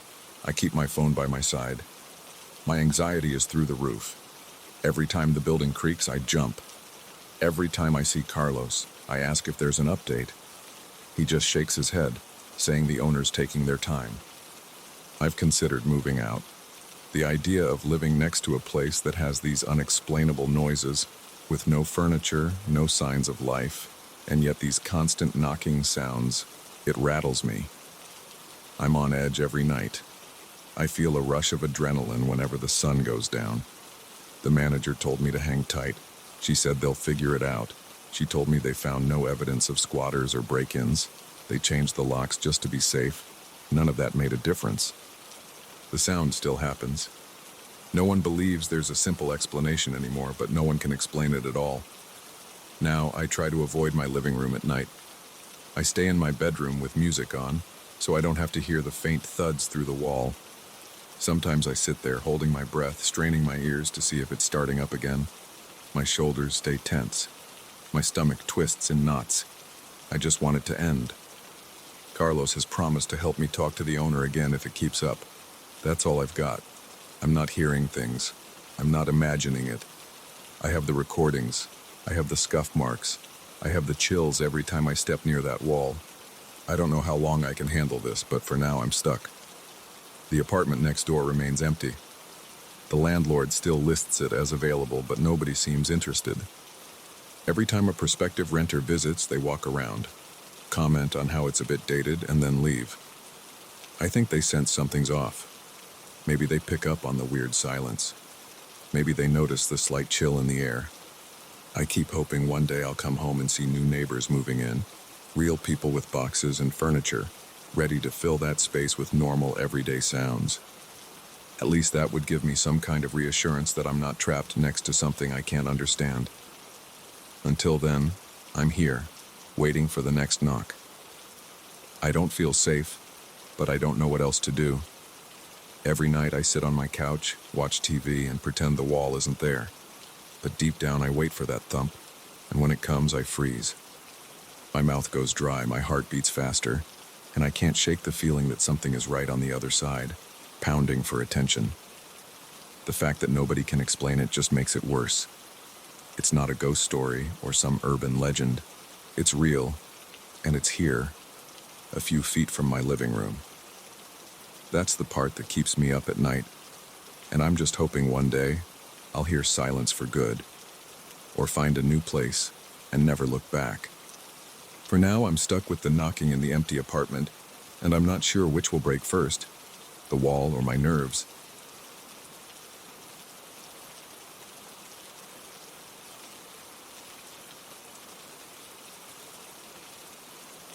I first heard the rumors during my second month at the company.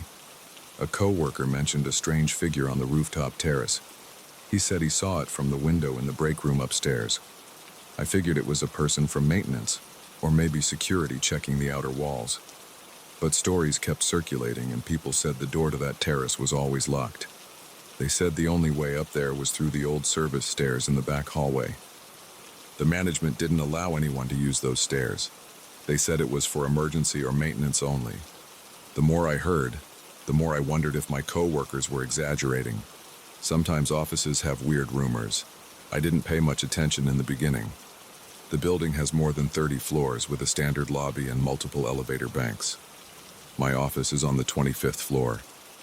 We have a main corridor with a few side hallways that lead to storage rooms, restrooms, and an old freight elevator that's out of service. On the other side of that freight elevator, there's a gray metal door leading to the service stairwell. That door is always locked. You need a special key card to open it, and only maintenance or security personnel have access. The terrace is all the way at the top. Technically, there's a mechanical room and then the roof.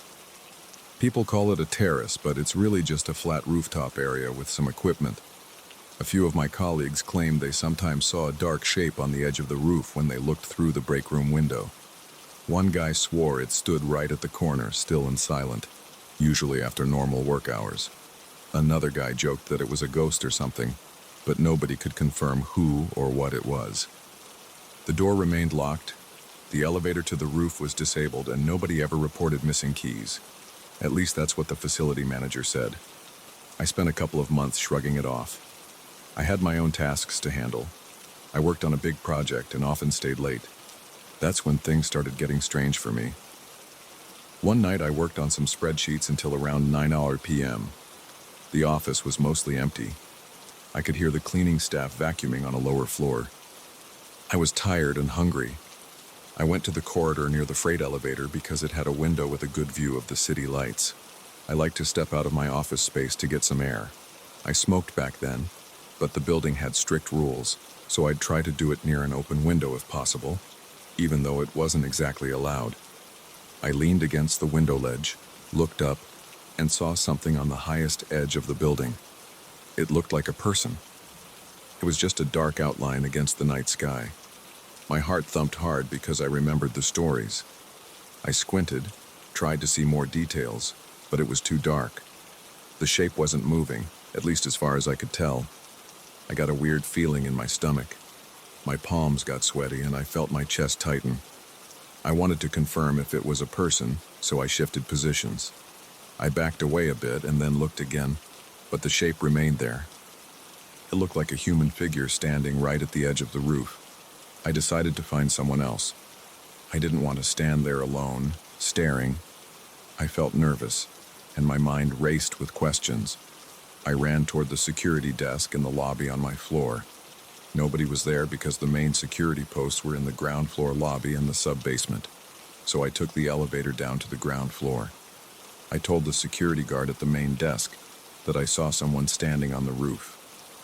He looked at me like I was messing with him, but I insisted. I said we should check it out right away.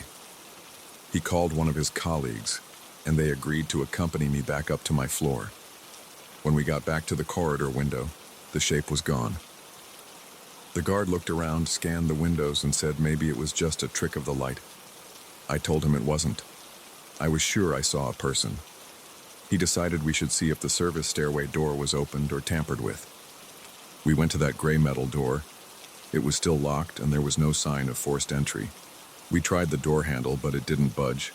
The guard used his key card, and we walked up several flights of stairs until we got to the top. That door was also locked. He opened it with another key card. We stepped onto the roof. The wind hit me, and I shivered a bit. The guard's flashlight swept over the concrete surface. We didn't see anyone. No footprints, no tools, no sign of a person. Nothing was out of place. We stood there for a couple of minutes, listening. All I heard was the wind and a faint hum from the nearby air handling units. The guard sighed and said, "Looks empty. We gotta go back." I felt unsettled. I couldn't shake the idea that someone had been there. We locked everything again, and I left the building soon after. That night, I slept badly. Every time I closed my eyes, I pictured that motionless figure up on the roof, staring down at me. Over the next few days, I asked a couple of coworkers if they'd seen the silhouette again. One guy said yes, but only from the break room window. He didn't bother reporting it because he figured it was just maintenance. The facility manager told me maintenance never goes up there at night unless there's an emergency. He had no open tickets for that week. He told me to focus on my job and not worry about it. That attitude annoyed me, but I let it go. A week later, I worked late again. I couldn't avoid it because we had a project deadline. I felt jittery, but I also felt curious. I went to the corridor window around 8:30 p.m. I scanned the rooftop. It was empty.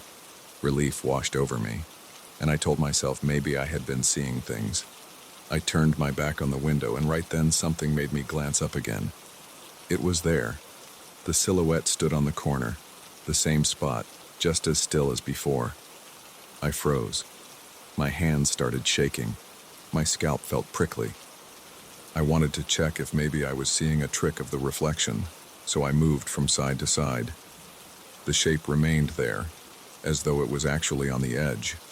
There was no movement. I couldn't see details like clothing or facial features. It was just an outline. I grabbed my phone and tried to zoom in with the camera, but when I tried to snap a photo, the figure vanished. It didn't fade or walk away. It was just gone in the blink of an eye. I stared for several seconds, blinking, trying to make sense of it. My heart was pounding like crazy. I walked down to the security desk in the lobby again. I recognized the guard from the previous time. He shook his head and said he didn't see anything on the monitors. The cameras don't show the rooftop edge as well, just the entrance to the mechanical room doors. He asked if I wanted to go up with him again, but I told him it was probably pointless if it disappeared that quickly. He nodded, but he looked uneasy. I tried to reason with myself. Maybe it was some trick caused by the reflection of lights from neighboring buildings. Maybe I was tired. But a couple of days later, 2 more colleagues said they saw the same silhouette. One of them was sure it was a person. He even thought it might be some sort of intruder. The other said it didn't look human because it never moved. It just stood there like a statue. I decided to talk to the maintenance supervisor.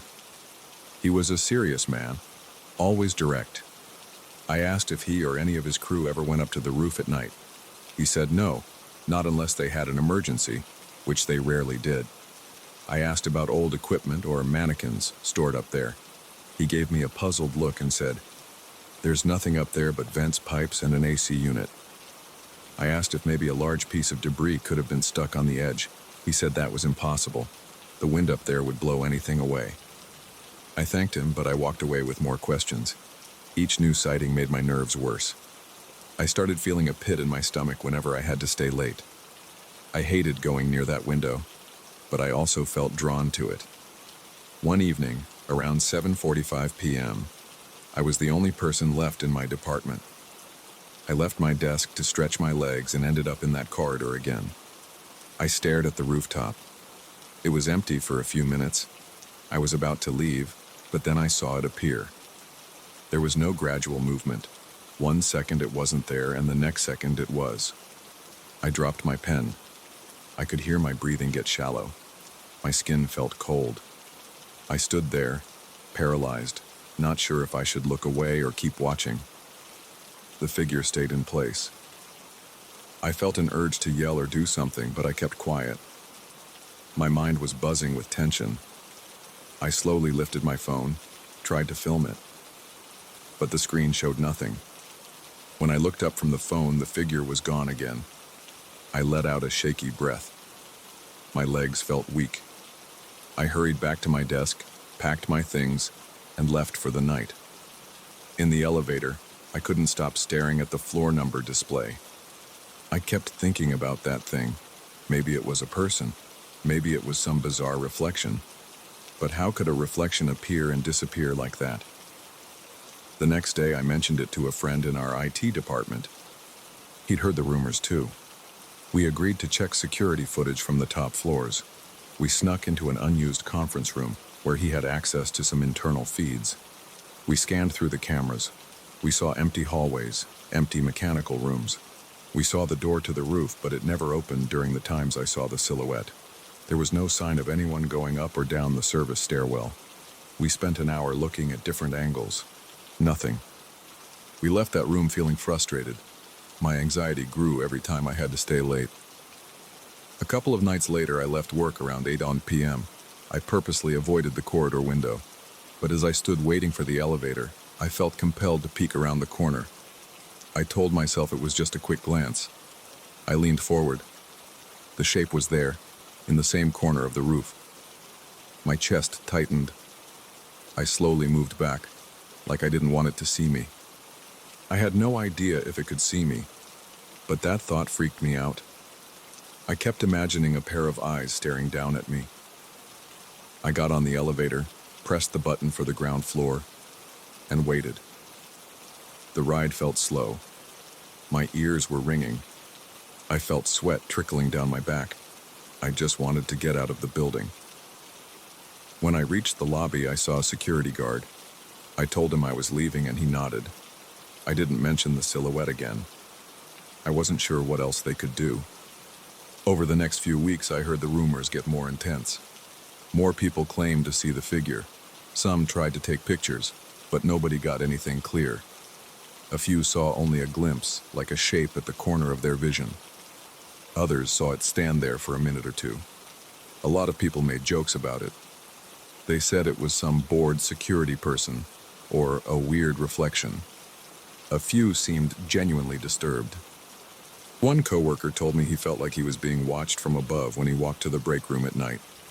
I still had to stay late occasionally, but I did everything I could to avoid the windows.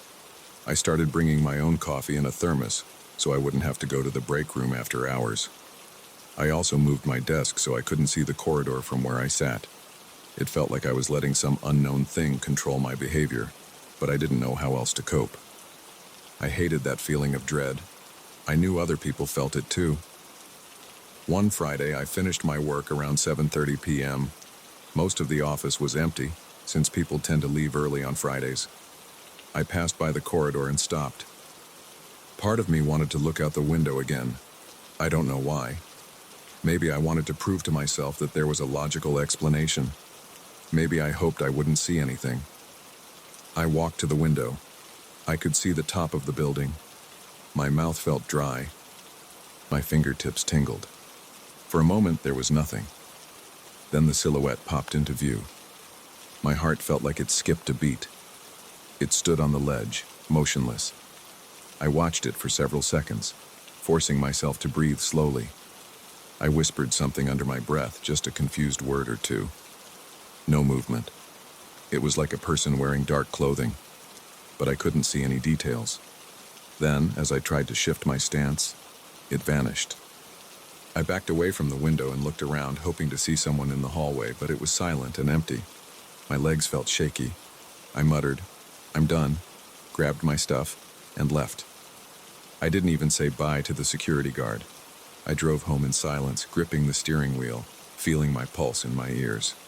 At this point, nobody had found a logical reason. The building management claimed everything was secure. The security team had no proof of any intruder.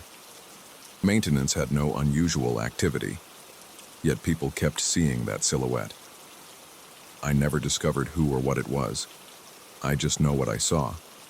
It was there, on the edge of the roof, in a place that should have been empty. And every time we tried to check, it disappeared. After a while, I stopped working late alone. I found ways to leave earlier or do extra work at home. I didn't want to be in that corridor by myself. I still see the silhouette in my mind sometimes. I think about how it stood there without moving, right on the edge, and how there was no sign of forced entry or open doors. I can't explain it. Maybe it was a person who had some way to sneak up there. Maybe it was something else. All I know is that the sight of that shape, dark and silent against the night sky, sent waves of fear through me like nothing else ever has. And the strangest part is how real it all felt, even though I never found a single shred of evidence to confirm it. It just kept appearing, and then it would be gone, as if it was never there at all.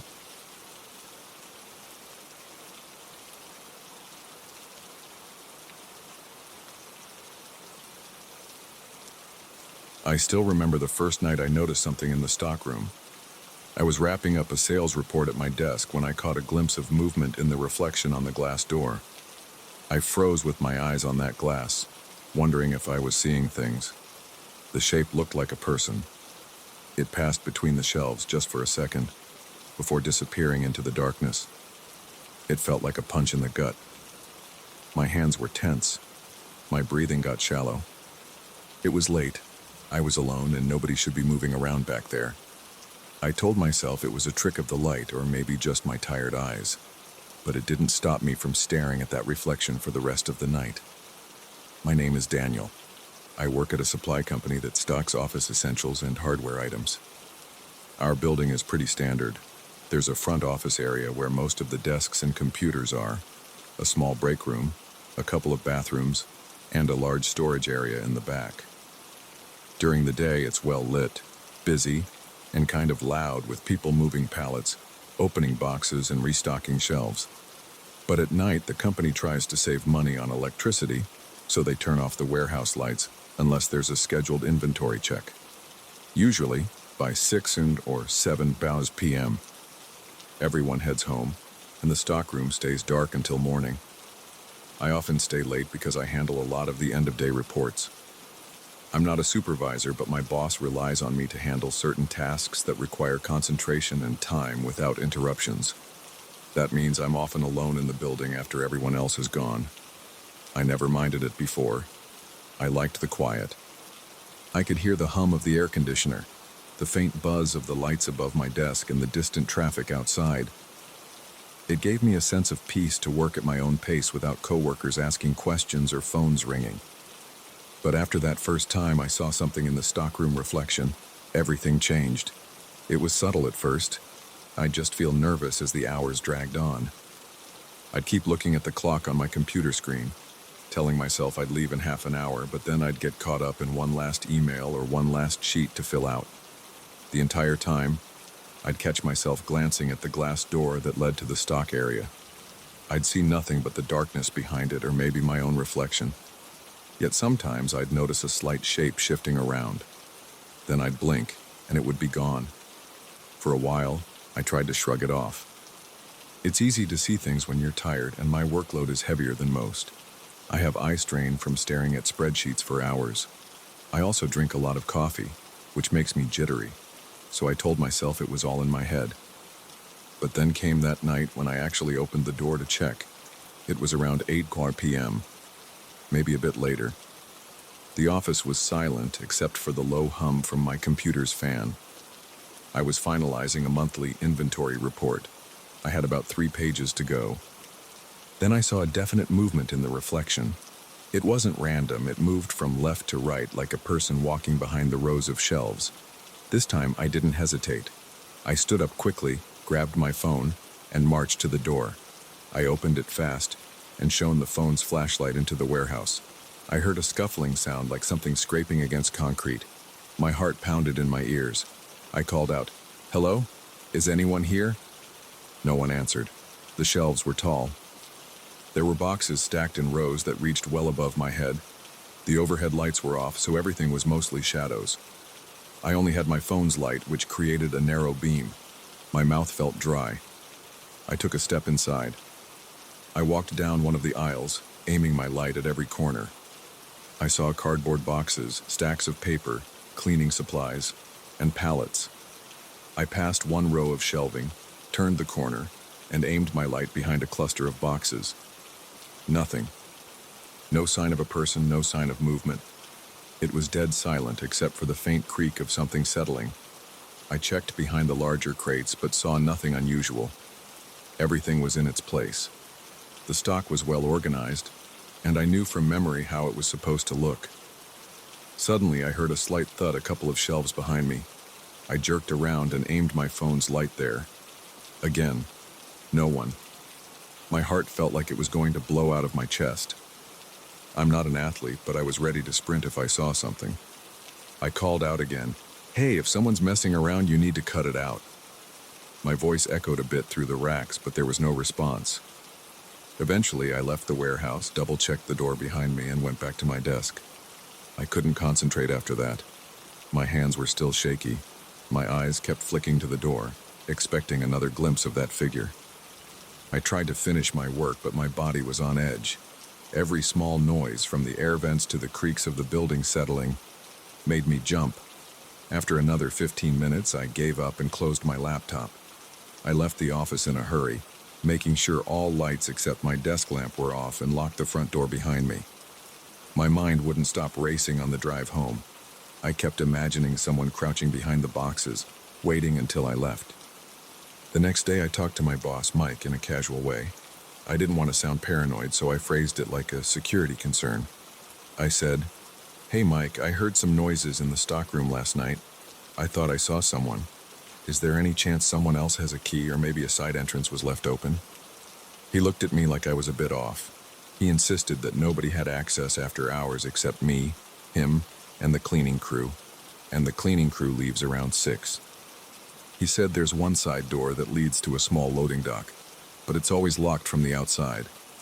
He seemed calm, so I tried not to make a big deal out of it. Deep down, though, I was worried. I still had to stay late that day. My workload didn't disappear because I was spooked. So around 7:30 p.m., I was the last one in the building again.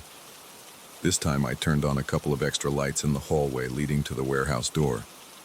I didn't open the door, but I stood near it a few times, just listening. The building was quiet. I heard nothing except the occasional squeak from the ventilation system. My eyes kept darting to the door's glass panel. I felt a tightness in my chest every time I saw my own reflection, but I didn't see anything else moving around in there that night. I left around 8:30 p.m., relieved that it was quiet. Over the next couple of weeks, the sightings became more frequent in small ways. Sometimes I'd just catch a quick movement in the glass. Other times I'd hear a faint noise like something shifting. It was never loud enough to be certain. One evening, I heard a soft tapping coming from inside the warehouse. It lasted maybe 10 seconds. I stood there, phone in hand, debating whether to check it out or ignore it. My heart pounded. My palms got sweaty. I decided to ignore it because I didn't want to confront whatever was back there alone. About 10 minutes later, the tapping stopped. I tried to focus on my spreadsheet, but my nerves were shot. I started making small changes to my routine. I'd crank up some music on my headphones, hoping that blocking out any weird sounds would help me stay calm. Or I'd step outside to take a phone call just to clear my head. But every time I came back in, I felt watched. It was like an itching feeling on the back of my neck. I'd glance at the door, and sometimes I'd swear I saw a shape, a silhouette slipping behind a shelf. It was always out of the corner of my eye. My sleep started to suffer. I'd get home and replay the events of the night in my head. The darkness, the rustling, that shape in the reflection. I'd wonder if someone was living in the warehouse. Maybe a homeless person sneaked in and was hiding behind boxes. Or maybe a coworker was playing a prank. But I couldn't figure out why anyone would keep doing it for so long. And I never found any real evidence. No missing items, no footprints or trash left behind. No sign that someone was actually staying there. One night, I decided to do a thorough search early on, while I still had some daylight. It was around 6 p.m., and the sun was just setting. I turned on all the warehouse lights. The large fluorescent tubes blinked on, flooding the area with that cold, harsh light. I walked every aisle, checking each shelf, looking for places someone might hide. I moved a few piles of boxes. I checked the corners behind the pallets. I even opened a few sealed boxes just in case. Everything was in order. The stock matched the inventory list. There were no unexpected items or signs of squatters. After almost an hour, I was convinced no one was there. I locked the stockroom door, turned off the main lights, and went back to my desk. Around 7:30 p.m., I was finishing a phone call with a supplier. I had the warehouse door in my peripheral vision. The overhead office lights were still on. Then I saw it. A dark figure, tall, human-shaped, moved past the glass. It was slow, not rushing, like it was just walking by. My heart hammered so hard I thought I'd pass out. I ended the call abruptly, saying I had to go. I grabbed my phone again, turned the flashlight on, and ran to the door. I yanked it open and shone the light. Silence. Just the rows of boxes and shelves. No one in sight. I stepped inside, scanning every aisle with the flashlight beam. My breaths were shaky. I felt a chill on the back of my neck. The warehouse smelled stale, like cardboard and metal racks. I didn't hear a single footstep or shuffle. Everything was still. It felt like the place itself was holding its breath. After a few minutes, I backed out slowly, my hand trembling on the doorknob. I shut the door and locked it. Things escalated a few days later. I was punching in the numbers for a bulk order we'd received that afternoon. It was getting late. The rest of the office staff was gone. I heard a scraping sound from inside the warehouse, like a large box being dragged across the floor. It was much louder than the small rustles or taps I'd heard before. My heart jumped into my throat. I stood up so fast my chair almost tipped over. I grabbed a metal flashlight we kept in a drawer by the front desk, bigger and brighter than my phone's light, and slowly walked to the warehouse door. I opened it just a crack. The scraping sound stopped. I pushed the door fully open and shone the flashlight inside. I caught a glimpse of a stack of boxes tipping slightly. Then everything was quiet. My mind raced. I stepped closer, one slow foot at a time. The flashlight illuminated patches of concrete and cardboard. I heard my own breathing and the distant buzz of an exit sign. I made it to the stack of boxes and saw that one had moved about a foot from where it usually sat. It was a heavy box of printer paper, so it couldn't have just slid on its own. I felt a wave of dread. I aimed the flashlight around the rest of that aisle. Empty. I kept moving through the next aisle and the next. Each step echoed in the silence. I checked behind every major stack and didn't find a single person. At that moment, I felt completely alone. Yet my skin crawled like someone was standing right behind me. I spun around, shining the flashlight at empty space. My pulse raced. I realized I was holding my breath. I forced myself to breathe normally, but each breath was shaky. I crept back to the door, never turning my back to the aisles, and stepped into the office. Then I locked the door again. I didn't stay any longer that night. I grabbed my stuff, shut down my computer, and left in a hurry. I felt stupid for even thinking about finishing my work. My brain wasn't in the right place. I couldn't ignore how spooked I was. I drove home with my hands clenched on the steering wheel, checking the rearview mirror every few seconds like something might have followed me. Over the next days, I struggled with anxiety about going back. I started pushing some of my tasks earlier in the day so I wouldn't need to stay late. But sometimes it was unavoidable. If I had to stay, I'd try to wrap up by 7 p.m. I kept my flashlight close and the warehouse door locked. Still, the sense of unease was overwhelming. Every time I heard a thud, a click, or even the wind blowing outside, I felt a surge of adrenaline. The final straw was last week. I was putting together an urgent report for Mike. It was around 7:15 p.m., and I was the only one there. The cleaning crew had left. My desk lamp was on, and the overhead lights were off in the rest of the office. Suddenly, I heard footsteps in the warehouse. Steady, slow footsteps on the concrete floor. They lasted about 5 or 6 steps, then stopped. It wasn't a random creak or tap. It sounded like a person walking. My spine went rigid, my scalp tingled. I grabbed my phone and approached the door. The footsteps started again, moving away from the door. I heard them echo down the main aisle. Then they faded into silence. I didn't open the door. I turned around, logged off my computer, and left.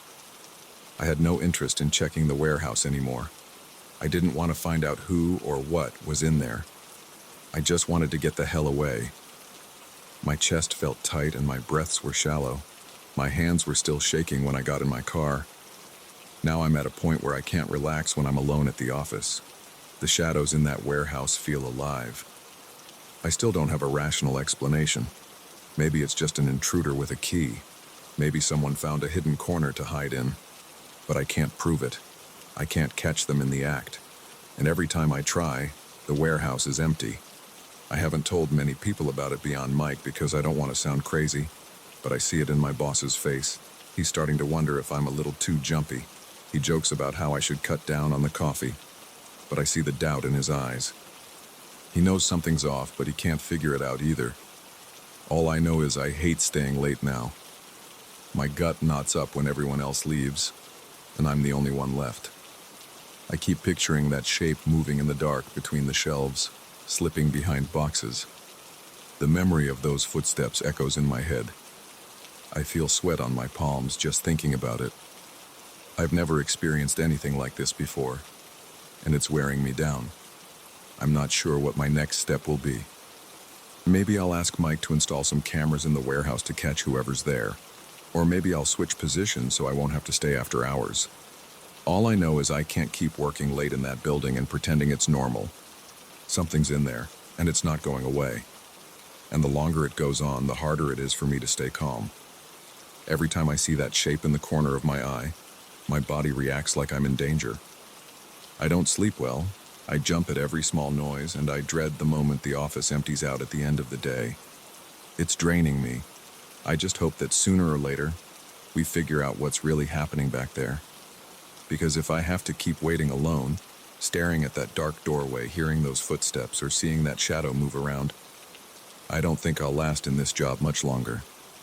For now, I double-check all the locks, keep my phone in my hand, and try to finish as fast as possible. But I can't shake the feeling that something is watching me every time I turn my back on that stockroom door. And that's enough to make me question every sound, every flicker, every minute I spend alone in that place.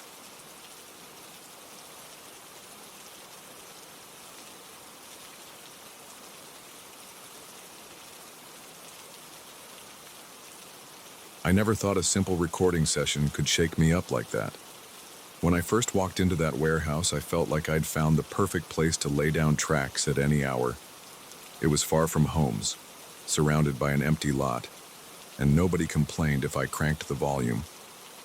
I was excited about the setup: concrete floors, tall walls, enough room to set up any gear I wanted.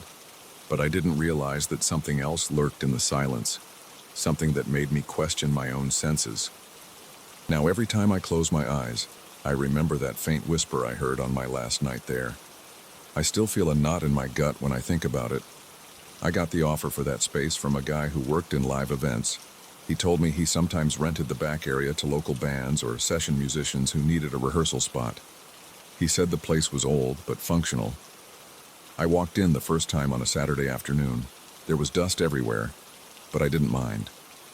I saw large windows high up on the walls, most of them cracked but still holding together. The concrete looked rough and the corners smelled musty. There were some wooden pallets stacked by the entrance and a single metal door that led to a narrow corridor. At the end of that corridor, there was a small office area. That's where I set up my makeshift control room. The rest of the main floor served as my live room. The old overhead lights flickered sometimes, but the power outlets worked fine. That was enough for me. I brought in my computer, audio interface, monitors, microphones, cables, and stands. I spent most of a Sunday setting it all up, checking the gear and making sure the acoustics were workable. It wasn't perfect, but with some acoustic foam on the walls, I figured it would do. I didn't notice anything strange at first. The warehouse felt empty, almost comforting because there was nothing around to distract me. I tested a few microphones, played some guitar, and listened back. Everything sounded normal. The place had a natural reverb that I kind of liked. Over the next few evenings, I started tracking some new material. I'd get in around 10 p.m. and stay until 2 or 3 in the morning. I liked working late because the world outside was quiet. I could focus on layering guitar parts, tweaking mixes, and experimenting with effects. On the second night, I was recording a vocal line when I heard a faint hiss in my headphones. It sounded like a soft wind blowing across the mic. At first, I assumed I'd bumped the pop filter or maybe there was a draft from the door. I paused, went to the door, and checked if it was open. It was closed tight. I thought maybe the big garage-style entrance on the other side of the warehouse was letting in a breeze, but it was locked. The hiss didn't appear on every take, so I shrugged it off and kept going. On the third night, that hiss showed up again. It sounded like a gentle whoosh, almost like someone blowing into the microphone. I felt a tingle on the back of my neck, but I tried to push it aside. I switched mics, changed cables, and tried different channels on my interface. The problem didn't go away. I ran a test recording, letting the mic sit there in silence while I stood still. I could hear it creeping in again after a few seconds. It faded in and out. It was subtle, but I could see it on the level meter. A tiny spike every now and then. I scoured the place looking for any open vents or something that might be causing interference. Nothing seemed to explain it. The next night, I arrived around my usual time, set up my guitar, and began recording some riffs. Everything was normal until around 1 a.m. Then that hiss came back, a little more pronounced. It started to get under my skin. I remember feeling my heart rate pick up. My forehead felt warm, even though the warehouse was kind of chilly.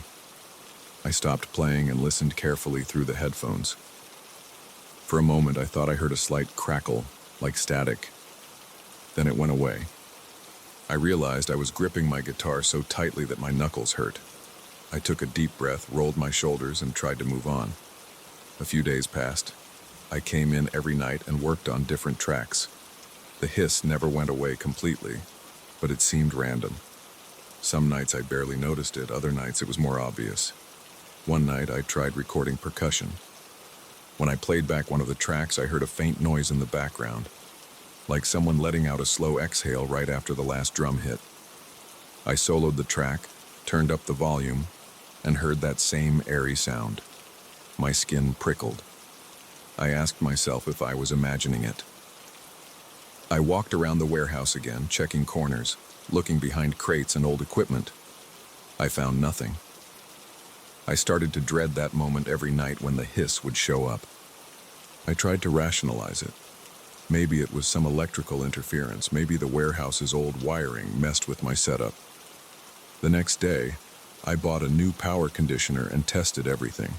I swapped out every cable I owned, tried different microphones. I even brought a spare interface that belonged to a friend just to see if it was my gear. The strange noise never left. One Friday night, I was determined to figure it out. I arrived earlier than usual, around 8 p.m. I decided to record some ambient sounds in the main area. I set up a mic, hit record, and walked away, leaving it alone in the middle of the floor. I stood outside for a couple of minutes, then I came back in. I checked the recording. At first, it was just silence plus a bit of room tone. Then, out of nowhere, came a subtle crackle and a low hum that turned into that same windy hiss. My stomach churned. I felt my palms get sweaty. The hair on my arms stood up, like I was stepping into a cold draft, but I didn't feel any actual breeze. I felt uneasy, like someone was watching me. That night, I stayed until about 2 a.m. I was exhausted, but I couldn't sleep. My eyes burned from staring at waveforms on the screen, trying to locate that hiss. It felt like a losing battle, and I started packing up. While wrapping up a cable, I realized I was holding my breath. My ears were straining as if I expected to hear something behind me. I finally let out a shaky exhale and forced myself to leave. Over the weekend, I avoided the place. I told myself I needed a break. On Monday, I went back. more determined than ever to finish my recordings. I remember feeling a tightness in my chest when I stepped inside. The air smelled stale, like an old basement. I turned on the lights and booted up my gear. I told myself I'd work only until midnight.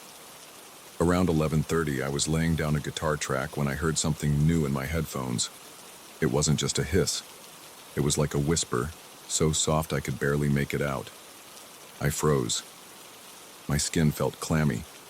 My mouth went dry. I pulled off my headphones and looked around. The warehouse was still. I rubbed the back of my neck and let out a nervous chuckle, telling myself I was hallucinating. I put the headphones back on and listened again. At first, there was only silence. Then very faintly I caught what sounded like muffled words. I couldn't make out any specific syllables, but it had a rhythm, like someone talking under their breath. My heart pounded. I paused the recording and played it back. The noise was there, but too buried to identify. I felt a wave of adrenaline surge through my body. My hands trembled. I looked at the time and decided to call it a night. I shut down my computer, powered off the monitors, and left in a hurry. The next morning, I told a friend about it. He laughed and said I was probably just tired. I half believed him, but a part of me was sure I'd heard a quiet voice.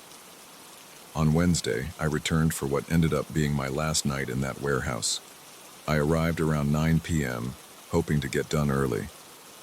The place felt colder than usual, though the summer heat outside was intense. I set up everything and started recording some vocal ideas. The hiss came back within the first hour. I tried to ignore it. Then around midnight, I began hearing that low whisper again. My throat felt tight. My legs felt unsteady. I forced myself to keep tracking. I knew I couldn't ignore it, but I wanted to finish. After a few minutes, the whisper grew louder, as if it was right next to my ear. My eyes darted around the room, but it looked empty. The overhead lights buzzed softly. The corridors were dark except for the small lamp in the office area. I felt like I was suffocating. I stopped recording and took off my headphones, but the whisper didn't vanish. I could hear it through the monitors now, even though I'd paused the session. It was a constant, low murmur, like a conversation happening behind a wall. My heart hammered in my chest. I stood up, sweat rolling down my temples. I felt a small chill on my arms. I walked to the corridor, flicked on the lights, and checked every corner. There was no one. The door at the far end was locked from the inside. I checked it twice. When I got back to the main room, the murmur was still there. It was almost rhythmic, pausing for a second, then continuing. I considered the possibility of picking up a radio station or some weird interference, but it didn't sound like a broadcast. It sounded closer, more immediate.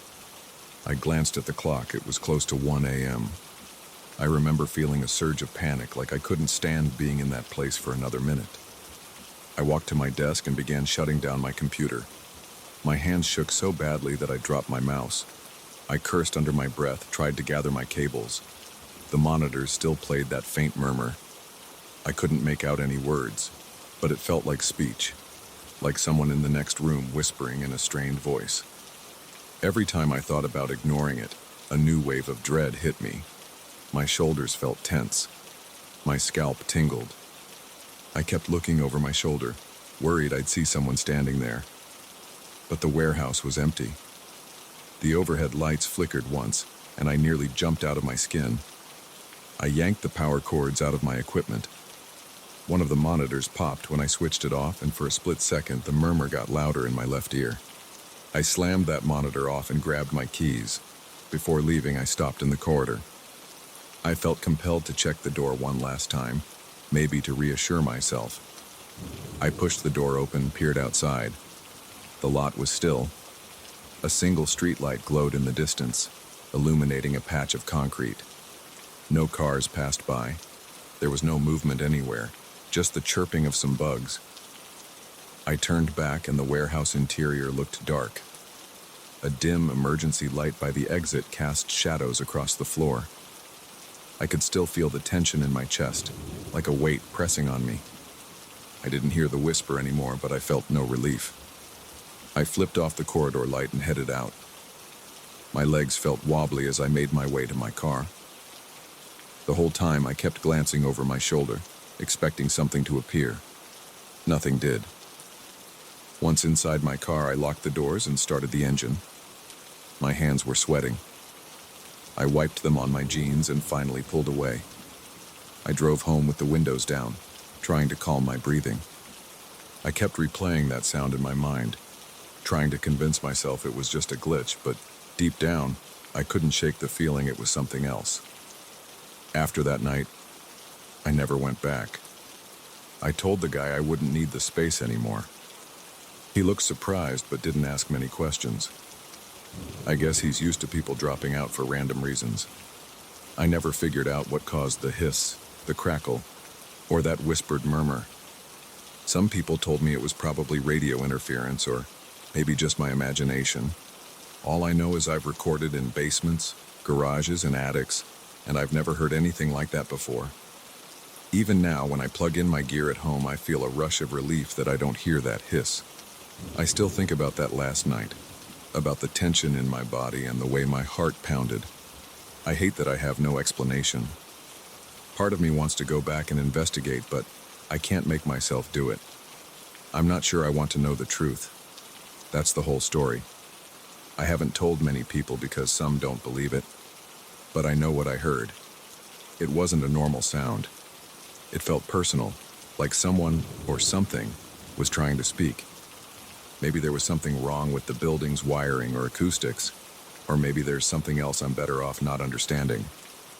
Either way, I'm not stepping foot in that place again.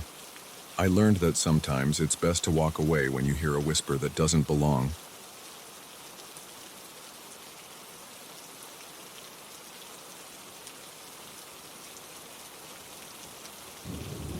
I still remember the jolt in my chest when I opened the door to that meeting room.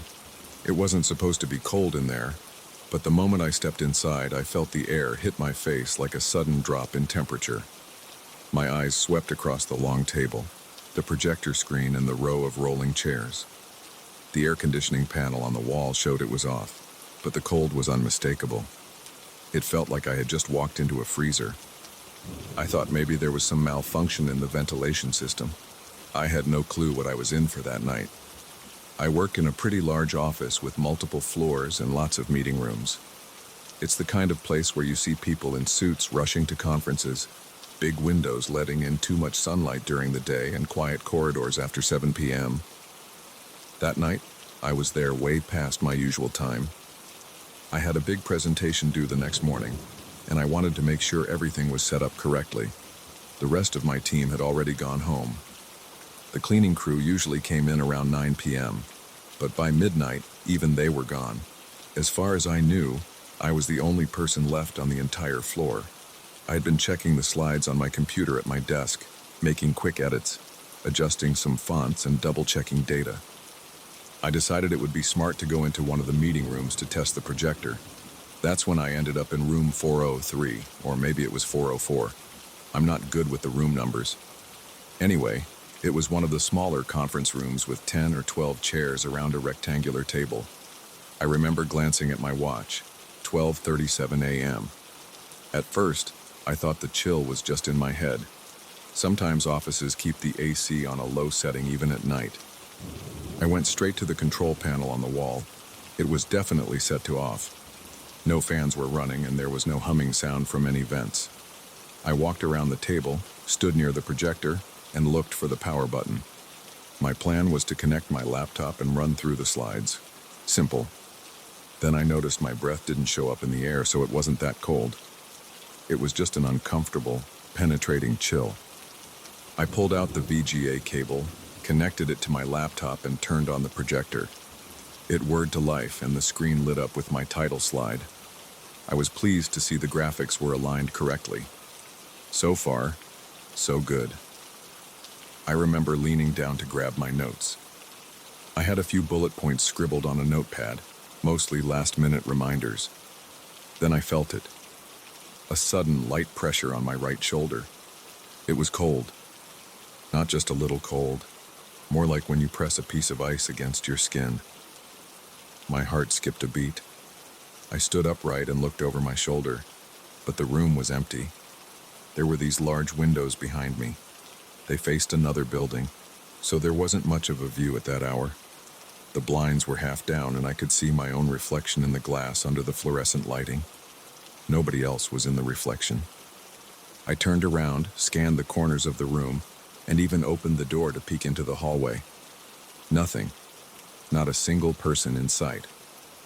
My first thought was that maybe someone I knew was playing a prank on me, but I was certain the door had been closed, and I never heard it open. The moment made my skin crawl. I told myself I was just tired. Sometimes when I work late, my mind plays tricks on me. Maybe a draft from somewhere hit my neck, and I just interpreted it as a touch. I tried to brush it off. I walked back to the table, took a seat near the projector control panel, and started flipping through my slides. I wanted to check each animation, each data point, so I wouldn't embarrass myself the next morning. That's when I heard the soft squeaking sounds. I looked up. It was coming from the row of rolling chairs along the table. They were shifting ever so slightly. Each one moved maybe an inch or two. They all creaked, almost at the same time, like something nudged them. The sound made my stomach tighten. It was like a low groan from the metal and plastic. I tried to see if there was a draft strong enough to push the chairs, but I couldn't feel any breeze. They didn't keep moving. They just settled into a new position. My pulse sped up and I remember my hands starting to sweat. My chest felt tight. I pushed back my own chair and stood up. I looked at every chair carefully. There was no reason for them to move like that. They were spaced apart, not touching each other. None of them were on an incline. The floor was carpeted, so even a small breeze shouldn't have been able to shift them all. I found myself thinking about how quiet everything was. I heard the hum of the projector, the soft beep from my laptop, and the sound of my own breathing. I looked around for vents or open windows. Everything was closed and still. I felt that same chill on my skin. The hairs on my arms stood up. My heart pounded. My mind started racing with little thoughts. Get out of here. This isn't normal. You have work to finish, but do you really want to stay? I tried to calm down. I told myself it was mechanical, maybe some air pressure difference in the building. I pressed my palms onto the table and took a deep breath. I decided to keep going with my slides. I was determined not to let a weird incident derail my night. I sat back down, read through some text, clicked to the next slide. Each time I glanced up at the chairs, they looked the same. They didn't move again. After a few minutes, I felt a bit more relaxed. Then I heard a faint clack from somewhere behind me. I froze. I looked back, saw nothing. I turned around again, tried to refocus on my work. Another small tap. It sounded like a pen dropping on the floor. I stood up, walked around the table, checked every seat, looked under the table, inspected the floor. I didn't see any loose objects or anything that could cause that noise. I sat back down and tried to ignore it. My heart was still pounding, but I forced myself to continue. I clicked through 2 more slides. Then the next thing I noticed was the temperature dropping even lower. My skin felt cold, and I rubbed my hands together. I checked my phone to see if I had any messages. No signal problems, no texts, no calls. It was 1:10 a.m. The building's main lights were on sensors, so they had probably switched off in the corridors by now. That meant if I left, I'd be walking through a nearly dark hallway. I told myself that was ridiculous to fear. This was just a normal office, and I'd walked those hallways hundreds of times. I decided I'd finish quicker if I spoke through the slides out loud, as if I was rehearsing. I went through the introduction, read the bullet points, and timed myself. I was speaking in a low voice, just enough to hear how the script sounded. Everything felt more or less okay. Then I heard the chairs again. This time the squeaking was sudden, like someone pushed them harder. I jumped up so fast that my thigh hit the edge of the table. It was a dull pain, but it woke up all my senses. I put one hand on my leg and limped around the table, staring at the chairs. They were again shifted a little bit. The seats were no longer parallel to the table. It was subtle, maybe a few degrees off, but I was absolutely sure they had moved. I grabbed my laptop from the table, pulled the VGA cable, and slammed my notes shut. That was enough for me. I wasn't going to stay in that room any longer. I remember reaching for the light switch on the wall by the door. Then the overhead lights flickered. It wasn't the usual flicker you get in old buildings. This was a single flash. The bulbs went dark for less than a second and came right back on. My heart was pounding so hard I felt it in my throat. I nearly dropped my notepad. I rushed out, letting the door swing shut behind me. In the hallway, the temperature felt normal. I heard the gentle hum of the vending machine down the corridor. The overhead lights were faint, but enough to see my path back to my desk. I kept telling myself, that was weird, but maybe there's a logical explanation.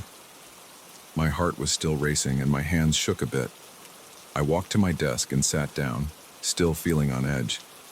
I considered calling a coworker, but it was past 1:30 in the morning. Nobody would be awake for that, and I'd sound crazy talking about moving chairs. I tried to calm myself by focusing on finishing the slides.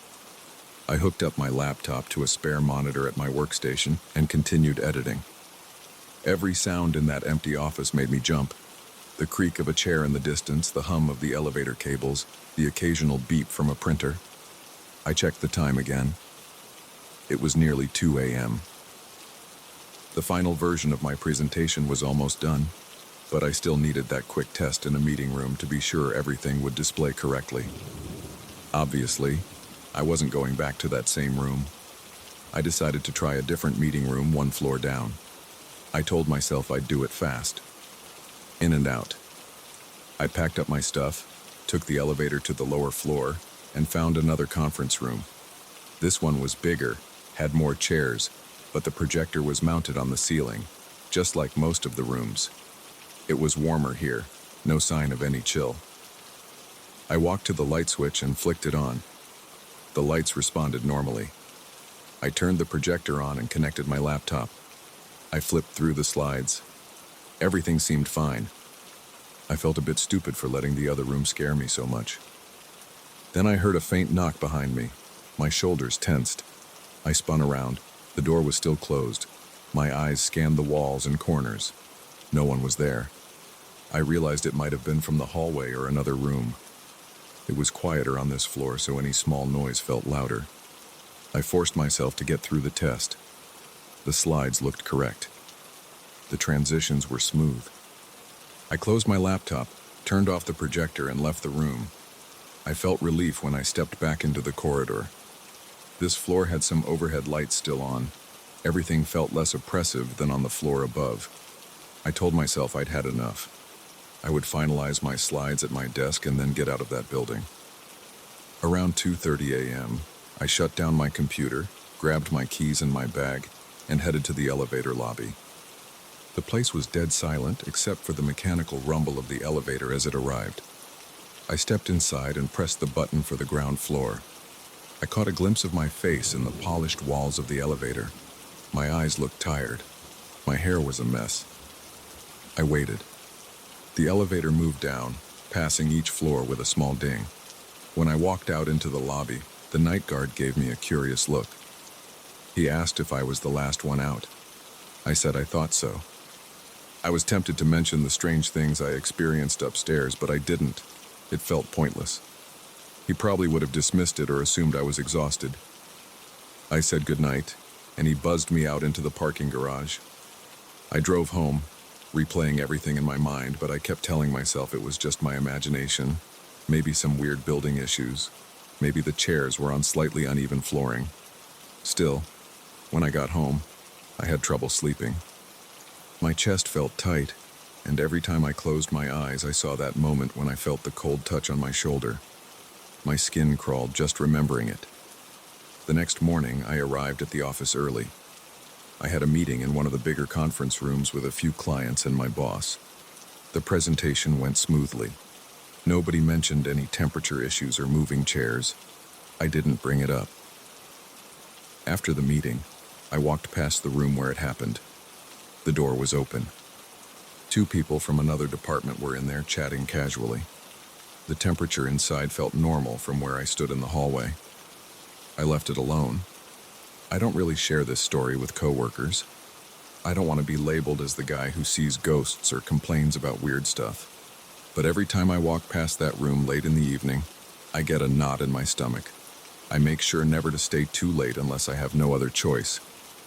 And when I do, I pick a meeting room that's near the windows or in a more central area of the floor. I can't explain everything I felt that night. The sudden chill, the cold touch, the movement of the chairs. But it happened. I know it did. And I still don't like walking into that room alone. When people hear me mention odd noises in the office at night, they usually roll their eyes or say it's just the air ducts. But I was there. I know what it felt like. That cold in the air wasn't normal.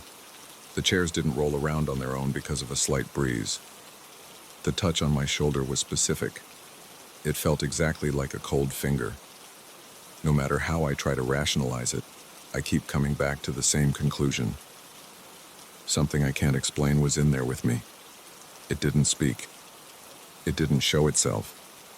But it made me feel more uneasy than I've ever felt in a building that's otherwise as ordinary as any other office tower downtown. I still work in the same place, and I haven't experienced anything quite that intense again. Sometimes I stay a little late, but I never stay past midnight anymore if I can help it. I keep reminding myself that I'm there for my job, not for ghost hunting or anything like that. But if someone ever told me they felt something off in those meeting rooms, I'd believe them. No questions asked. That's the full story. It's strange, unsettling, and I don't blame anyone for doubting it. But it happened, and I'm still not sure how to explain it.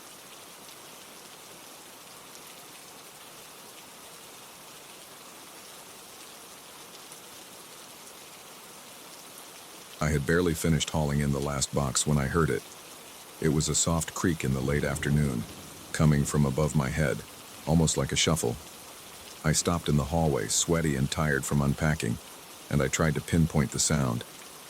It came from the ceiling. I stood there, heart pounding harder than I wanted to admit, until it stopped. That was the first day I realized there was an attic entrance in the hallway ceiling, a small hatch with a piece of rope hanging down. The landlord never mentioned it, and I had been too busy to notice. I brushed it off as the normal settling of an old house, but something about it bothered me. It sounded too much like footsteps. I moved into this house because the rent was reasonable and the location was convenient for my work. It's a single-story place with a sagging porch and creaky floors. The walls have chipped paint, and the windows rattle when the wind picks up. The landlord told me the house was old but sturdy. He looked me right in the eye and said, "Don't worry, the foundation is solid. You might hear a few creaks, but that's just the wood adjusting to temperature changes." During the first few days, I unpacked boxes, set up my furniture, and tried to make the place feel like home. I put a small television in the living room and a cheap bed frame in the lone bedroom. I cooked a few simple meals in the outdated kitchen, messing with the old gas stove that smelled faintly of burnt dust when I turned on the oven. Everything felt manageable, except for those noises in the late afternoon. Every day around 5 or 6, I heard a few slow, deliberate creaks overhead. I told myself it could be the house settling, but each time I sensed a pattern, like someone walking from one corner to the other. My neck tightened and my palms got sweaty whenever it happened. I tried turning up the volume on the TV, but my mind kept drifting back to the attic. A week after I moved in, I decided to check the attic. I couldn't ignore those sounds anymore. I had a day off, so I grabbed my small stepladder and carried it into the hallway. I pulled the string attached to the attic hatch and watched as it swung downward, revealing a set of rickety folding steps. A musty smell rushed out immediately, thick and damp. It reminded me of wet cardboard and old wood. I coughed and waved my hand in front of my face. I climbed the steps slowly, holding a flashlight in one hand and steadying myself with the other. The attic space was cramped with exposed beams and dark corners. My flashlight beam cut across dusty insulation and a few wooden boxes stacked near the far end. I could see cobwebs in the corners, thick with dust. The floor was made of uneven wooden planks, some looking warped from moisture. I stepped carefully, testing each plank with my foot before placing my full weight on it. I went straight for the boxes because they were the only noticeable objects in that space. They were old, made from a thick cardboard that had turned gray and soft at the edges. I opened one box and found faded photographs of an unknown family. I didn't recognize any of the people. Another box held some yellowed newspaper clippings, but they were damp and stuck together in places. I flipped through a few, but most of the print was smeared. I also found a small tin container with a broken lid. Inside were a handful of rusted keys, none of which looked familiar. Nothing jumped out at me as a direct cause for the sounds. There were no signs of large animals, no nests, no droppings. The attic wasn't very large, and I could see most of it just by standing in the middle and turning in a circle. The smell of mold was strong, and I felt my eyes itch. I rubbed them and decided I'd had enough. I walked back to the hatch, climbed down, and shut it. The smell lingered on my clothes, so I changed shirts and threw the old one in the laundry. That night, around 8 or 9, I heard the sounds again. They were louder than before. It started with a single creak, then another, then a few in a row. It sounded like someone pacing back and forth directly above the hallway. I jumped off the couch, turned off the TV, and stood there listening. My heart thudded against my chest, and I felt a jolt of cold sweat on my spine. When the pacing stopped, I waited to see if it would start again. Silence. I decided to give it a moment, but my nerves were shot. Each time I thought about climbing up there again, my stomach clenched. My nights became tense. I'd wake up at midnight to a faint groaning noise from above. I'd sit up in bed, heart hammering, and I'd stare at the ceiling. I'd try to stay still, barely breathing, to listen. Sometimes I heard nothing, sometimes I heard a thump. It was never so loud that it felt impossible to bear, but it was always just enough to raise the hairs on the back of my neck. It's hard to describe the feeling of lying there in the dark, waiting for the next creak. My mind wandered to all sorts of scenarios. Could a homeless person be living up there? Could an animal be making those sounds? But it never sounded like small scurrying. It always seemed heavier, slower. I called the landlord to ask if he knew anything about the attic. He sounded annoyed. He told me the attic was old, that he didn't keep anything valuable up there, and that the house made noises. I tried to explain that the steps sounded like actual footsteps, but he just told me to spray some pest control in case of rats or something. That was it. I hung up feeling frustrated and uneasy. The next evening, I heard the footsteps again around 6. I was in the kitchen washing a plate when the boards above me creaked. I turned off the faucet and listened. It sounded like someone took a few steps, paused, and then took a few more. I gulped. I walked into the hallway, stared at the attic hatch, and waited. The footsteps moved to the area above the living room, then stopped. I felt a wave of anxiety hit me. I needed to see what was going on. I grabbed a flashlight and a crowbar from my toolbox. My hands shook a little. I realized I was breathing too fast, so I tried to slow it down. I pulled the attic string and let the folding steps drop. The musty smell wafted down again. I climbed up quickly, crowbar in one hand, flashlight in the other, and tried to keep as quiet as possible. My pulse pounded in my ears. Once in the attic, I stood still, shining the flashlight around. The boxes were where I left them. The dusty beams were the same. The space was silent. I edged forward, stepping carefully on each plank. I felt the floor flex under my weight. The darkness swallowed the far corners, even with the flashlight. I inched toward the boxes and crouched down. There was nothing new, no sign of movement. I scanned every inch I could see, looking for footprints, smudges, anything. I found nothing fresh. No footprints other than the old smears of dust I had probably made myself. I stayed up there for about 10 minutes, waiting. My legs started to ache from crouching, so I stood up. My breathing felt loud in that silent attic. Eventually, I heard a small groan from the wood under my feet, but nothing else. It was obvious that if there was something moving before, it wasn't moving now. I felt a chill roll over my skin, and I decided to leave. As the days passed, the sounds didn't go away. Late afternoon and late at night seemed to be the times when they were most common. I noticed something else that added to my anxiety. Sometimes when I was in the hallway, I felt like I was being watched, I'd stand there, and there would be this heavy feeling as though eyes were peering down through the tiny gaps in the attic floorboards. I'd quickly look up, but there was only the stained ceiling. One night I woke up at around 2 a.m. to the sound of a creak in my bedroom ceiling. My heart slammed into my chest so hard it hurt. I sat up, listening. The room was cold. I heard another creak, then a faint tap, like a knuckle on wood. My mouth went dry and I could feel adrenaline pumping through me.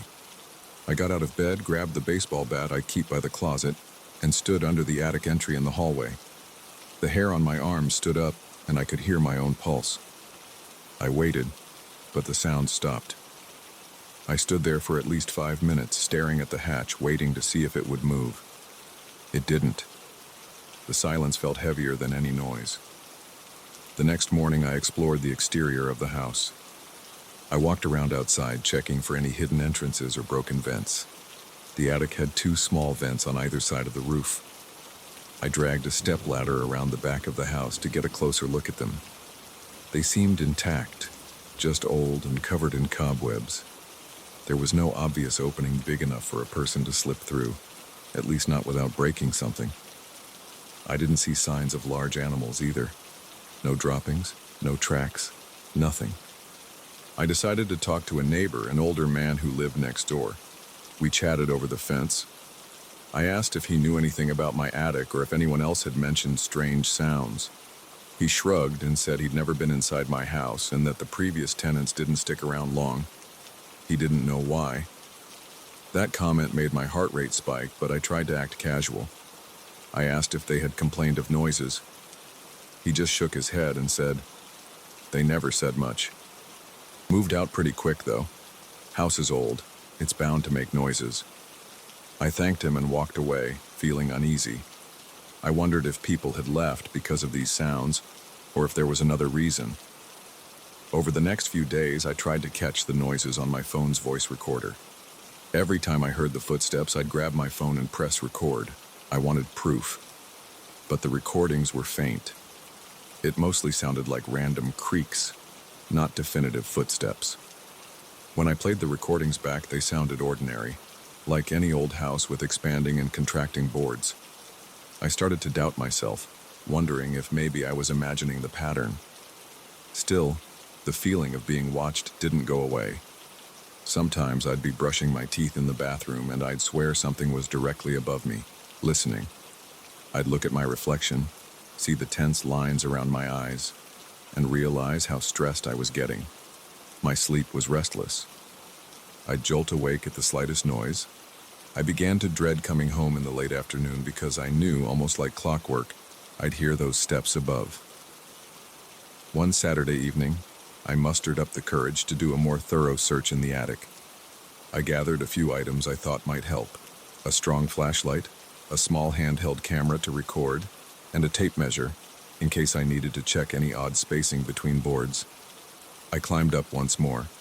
The smell of mold felt stronger. My nostrils stung and I sneezed. I moved the boxes aside and shined my flashlight on the beams, checking every corner I could reach. I measured the distance between the rafters, hoping to find any sign of tampering.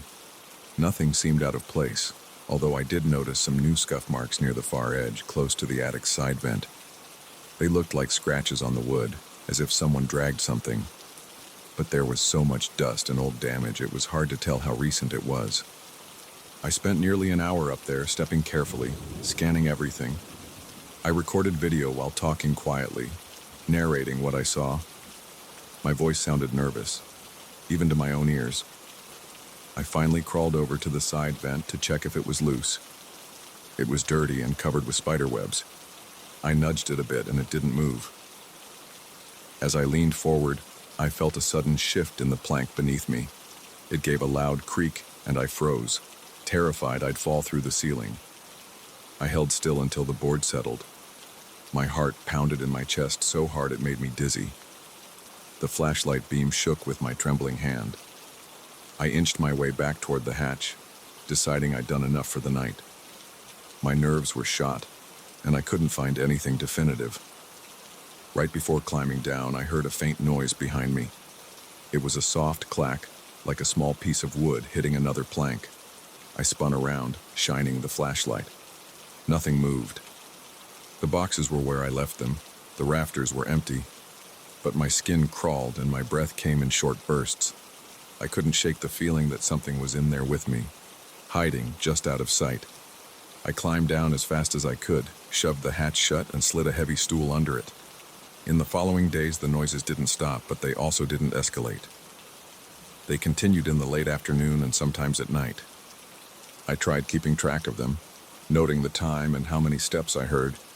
It usually lasted no more than a minute. It wasn't random. It almost felt routine. I felt trapped, uncertain if I should leave or keep investigating. The landlord brushed me off whenever I called. My job performance was slipping because I was so preoccupied and tired, yet I couldn't walk away from a lease I'd just signed. One evening, as I was unlocking my front door after work, I felt that sensation of eyes on me again.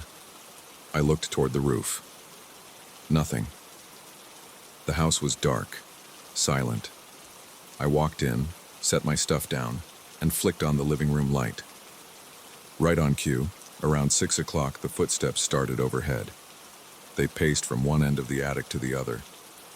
I stood in the hallway, staring at the hatch, listening to every board flex. My heart pounded, and my stomach tightened. The steps paused right above me. I held my breath. The wood creaked again. Then the sound faded toward the other side of the attic. Eventually, it stopped. That's where things are now. I'm living with this near-daily cycle of footsteps, that creeping mold smell, and the unsettling sensation that I'm never truly alone in this house. I don't have concrete evidence of anyone squatting up there. I haven't found a hidden door or any sign of forced entry, but I can't shake the certainty that there's something heavier than rats walking above my head. The regularity of those creaks isn't random.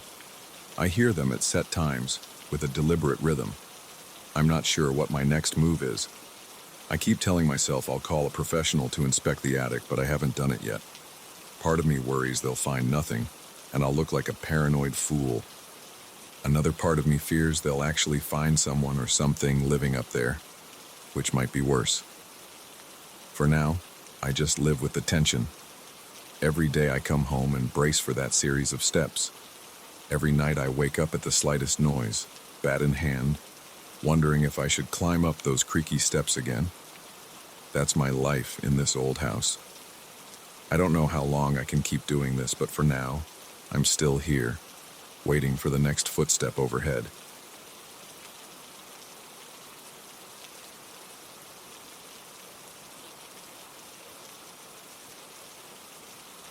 I still remember the first morning I realized something felt off. Our group meets at the park every day before the sun rises. We jog together, chat about our lives, and push each other to get better. We're used to the dark, the cold, and the quiet streets. But that day I found footprints on the trail that didn't look like any of ours. They were smaller, almost delicate, and they showed up in patches where I wouldn't expect anyone to be. That's when I started paying closer attention. It was a small detail, but it lodged in my mind and wouldn't leave. My name is Carlos, and I'm a guy who likes routine. Every weekday I wake up at 4:30 a.m., have a glass of water, and drive to the park. The park itself is big and open, with a few lamps spaced around the main walkway. Off to the sides, there are some darker paths that cut through clusters of trees. Our group starts warming up near the entrance, where there's a parking lot and a small map on a board. It's usually me and about 4 or 5 others, depending on who can drag themselves out of bed. That morning, I felt fine. It was chilly, but nothing I couldn't handle. We started running together, just like we always do. The sky was still black, with a hint of dark blue on the horizon. We spaced ourselves out a bit on the path, falling into our usual paces. One of the guys, Marcus, took the lead, and I followed behind him by about 10 feet. We passed under a few lamps, and our shadows stretched out in front of us. The group's footsteps sounded steady. Everything seemed normal. Then I looked down and noticed a single footprint off to the right of the path. I glanced at my own shoe, then at Marcus's. The footprint on the ground was too small. It also pointed in an odd direction, angled toward the trees. I didn't stop. but I did slow down for a second to see if there was another print. I didn't catch anything else right away, so I picked up the pace again, focusing on my breathing. We finished our run, then did some cool-down stretches near the entrance. I asked Marcus if he saw any weird footprints. He just shrugged and said he was too focused on not tripping to notice. The others didn't see anything either. I let it go, figuring it might be some animal track or something else. Still, I kept thinking about how it had that human shape, like a bare foot or a running shoe. It just looked off. The next few days, I scanned the ground more carefully. Around the halfway point of our route, the lampposts are spaced farther apart. The trail dips a bit there, and there's a slight incline leading back up to the main loop. That's where I started spotting more of these odd footprints. Sometimes they looked clear, as if someone ran through a dusty patch. Other times I only saw a partial mark. Each time it caught me off guard. They didn't line up in a continuous path. They'd appear near the edge of the trail, disappear, then reappear a few meters later. I tried to mention it to the group again, but nobody seemed to care much. They were focused on their own workouts. A couple of them made jokes about ghosts or weirdos in the park. I tried to laugh it off, but I was curious. I decided I'd pay closer attention on my own. One morning I hung back on purpose. I told the others to go ahead, and I pretended to tie my shoe. When they ran off, I stayed quiet, looking around for any movement in the trees. The park was mostly silent except for distant cars and the faint rustle of leaves in the breeze. I didn't see anything unusual, so after a minute I jogged to catch up. The next day, something else happened. As we ran along a darker section of the trail, I thought I saw a quick movement in my peripheral vision. It was dark, so I couldn't see the shape clearly, but I know I saw something. It looked like a silhouette darting between the trees, parallel to our path. I turned my head to get a better look, but it was gone. My heart pounded a little harder. My breathing got shallow. I almost stumbled because I was too busy looking for the figure. I glanced at Marcus, who was right in front of me, and he didn't seem to notice. I didn't say anything. I kept running, trying to shake off the weird feeling. That night, I couldn't sleep well. My mind kept replaying the sight of that shape. It moved fast, like someone running, but it didn't feel right. The park is usually empty at that time, except for a few of us who train. Even dog walkers rarely show up that early. I thought about animals, but it didn't look like an animal. It looked too upright, too human-like, but smaller somehow. The memory made me sweat, even though my room was cool. I checked the clock, 2 a.m. I had another 2.5 hours before I had to get up. I forced myself to relax, telling myself I was just seeing things. A few days later, I started feeling a growing tension before each run. I still went, but I was more alert. Every time we ran by the darker parts of the trail, I tried to catch sight of anything out of the ordinary. Several times I saw quick flashes of movement. Each time it felt like my heart jumped. My stomach tightened and the hairs on my arms stood up. I never saw a face. I only caught glimpses of a dark shape or something blending into the shadows.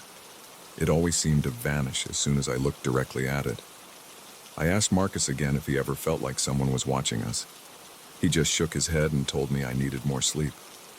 I tried asking the others too. They either gave me a confused look or laughed it off. The park is public, so maybe some other runner was just messing around, right? I tried to believe that explanation, but it still bothered me. Then one morning, I decided I'd do something different. I told myself I'd fake an injury or say I had to use the restroom. Something to get the group to go on without me, so I could stay behind and wait. I wanted to see if I could catch whoever was out there.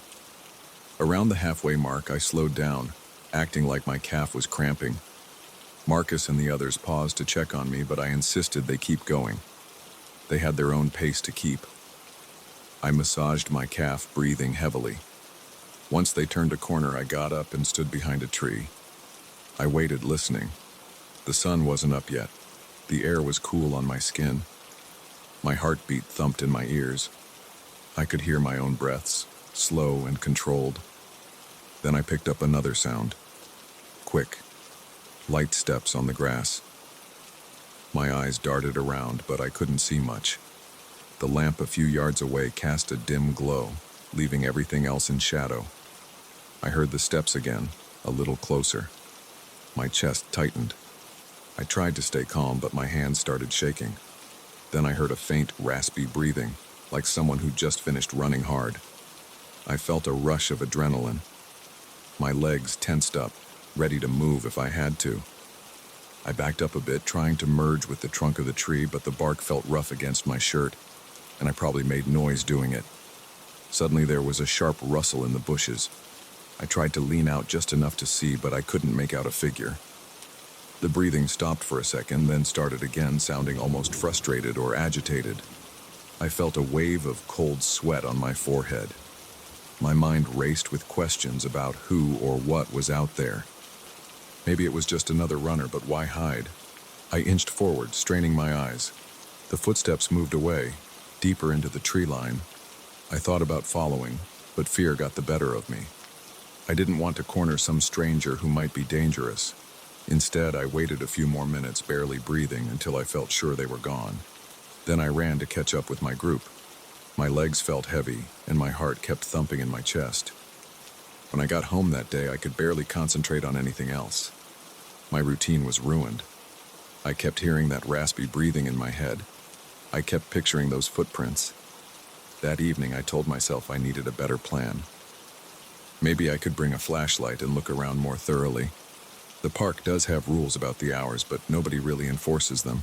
If I got there slightly earlier, I might catch whoever was leaving those footprints. So a few days later, I arrived at the park around 4:15 a.m., a solid 15 minutes before anyone else. It was pitch black out. The lot was empty except for my car. I turned off the engine and sat there in silence for a moment, wondering if this was a dumb idea. My nerves were on edge, but curiosity pushed me forward. I grabbed my flashlight, got out, and started walking along the main path. My footsteps sounded loud against the gravel. The lamp posts were still on, but they felt dimmer than usual. I walked slowly, shining my light toward the edges of the path. A breeze rustled the leaves in the trees. Nothing seemed out of place at first, but I kept going, pausing every few steps to listen. Then I saw it, a clear set of footprints in the dirt near the edge of the trail. They were about half the size of my shoe print. They pointed toward the trees again. The pattern suggested someone stepping, then the prints vanished. I followed where they seemed to lead, shining my flashlight around. My hand shook a little, and I had to steady it so the beam wouldn't jump around. I saw some broken twigs and flattened grass. It looked like a narrow path going farther into the trees. I wasn't sure I wanted to go down that path. My gut told me it was risky to wander off alone. But I took a few steps off the main trail, just enough to see if the footprints continued. I only made it about 10 feet before I heard something, a quick movement through the brush. My stomach clenched. I swung the flashlight beam in that direction, but I saw nothing. Then I heard that same heavy breathing, the same one I'd heard before. My chest tightened. My heart pounded against my ribcage. I felt like I could bolt at any second. "Hello?" I said, keeping my voice as steady as I could. I didn't hear any answer, just more rasping and a faint crunch of leaves. I hesitated a moment, then decided I wasn't about to chase someone down. I backed up slowly, keeping the flashlight pointed at the tree line. After I was back on the main path, I turned around and jogged toward the parking lot, throwing glances over my shoulder every few seconds. My arms felt tingly, and my breath came in short bursts. I waited near my car until the rest of the group arrived. I didn't tell them what happened. I just said I got there early to warm up. Part of me felt embarrassed. Another part felt terrified. We did our run as usual, but I couldn't focus. The entire time I kept expecting someone to jump out from the trees. I kept scanning the shadows, my heart racing. My mouth went dry every time we hit the darker sections of the trail. When we finished, I was drenched in sweat. The others thought I was just pushing myself hard, so they gave me encouraging pats on the back. For the next week, I tried to carry on as normal. I stopped sneaking around. I ran with the group and then I left. But every time I felt eyes on me when we hit the dark parts of the trail. Sometimes I'd hear a faint sound, like soft footsteps matching my pace on the other side of the trees. I never saw a face. I never saw a body. Just movement or a quick flicker of a shadow. My neck would get tense, and I'd feel my pulse in my temples. My breathing would go ragged. My mind kept flashing back to those footprints and that breathing. At one point, I considered calling the park authorities, but what would I say? Hey, there's someone running around making footprints and heavy breathing noises. It didn't sound like a solid complaint. The place is open to the public. People do all kinds of things there. But the odd pattern of footprints and the way those steps appeared and disappeared never felt natural. It felt deliberate. It felt like someone, or something, knew exactly how to move without being seen. I don't know who or what is out there. I only know that I still run with my group, but I stay near them now. I don't investigate. I don't lag behind anymore. There's a part of me that wants answers, but there's a bigger part of me that doesn't want to risk a confrontation. I don't hear many new stories from the others. They're not as observant, or maybe they just don't care. As for me, I keep my head down when we pass the darker areas. Sometimes I catch a blur out of the corner of my eye and I feel my muscles tense up like I'm about to fight or flee. My chest goes tight, and I grip my fists until my knuckles hurt. I have no evidence to show anyone. I haven't taken pictures. I haven't recorded anything. I only have my own memories of those footprints and that breathing in the dark. Sometimes I think about switching parks or changing my workout time, but I guess I'm stubborn. Or maybe I just can't accept that there's something out there that scares me. Even so, I'm not reckless enough to go looking for trouble alone anymore. So I keep running with my group. We meet at the same spot, we do the same route, and I try to ignore the uneasy feeling that settles in my gut whenever I pass that halfway point. Some days I get lucky, and I don't hear or see anything. Other days I spot those footprints again, or a shadow that moves too fast. It's never enough for anyone else to notice, but I see it, and I can't pretend I don't. I feel tense until the end of the run. Then I hurry back to my car, feeling my hands tremble as I open the door. That's the whole story. I still don't know what's really going on. There might be a harmless explanation. Maybe a stray dog with a weird gait, or a smaller runner who prefers staying hidden. But I can't shake the feeling that something's off. The footprints show up in random spots. The breathing sounds so close sometimes, right behind me. But when I turn around, nobody's there. Whatever it is, it's enough to keep me on edge. Enough to make every dawn run feel like I'm not quite alone, even when I'm with my friends. That's all I can tell you. It still happens sometimes, and I haven't figured it out. I run, I see strange prints, and I sense something in the trees. And until I decide to give up on that park, I guess that's how it'll stay. But believe me, once you start noticing footprints and shadows that don't belong, it's hard to ignore them again. It's a dark place at that hour, and who knows what really goes on before the sun comes up. I've seen enough to know that I'm not imagining things. It's there, and it's staying out of sight for a reason, and that reason is what I'm afraid to find out.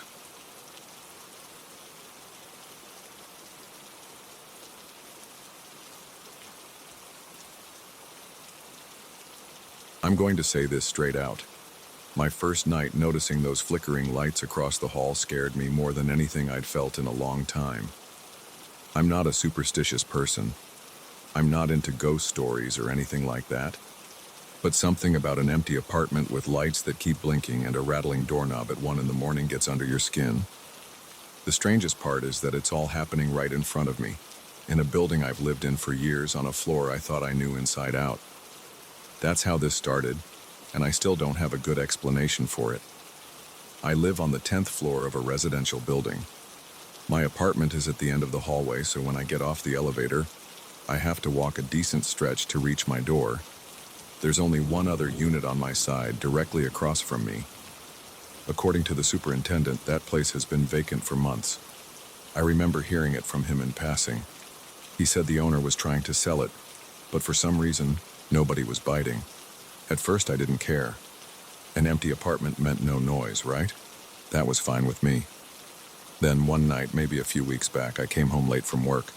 It was around midnight.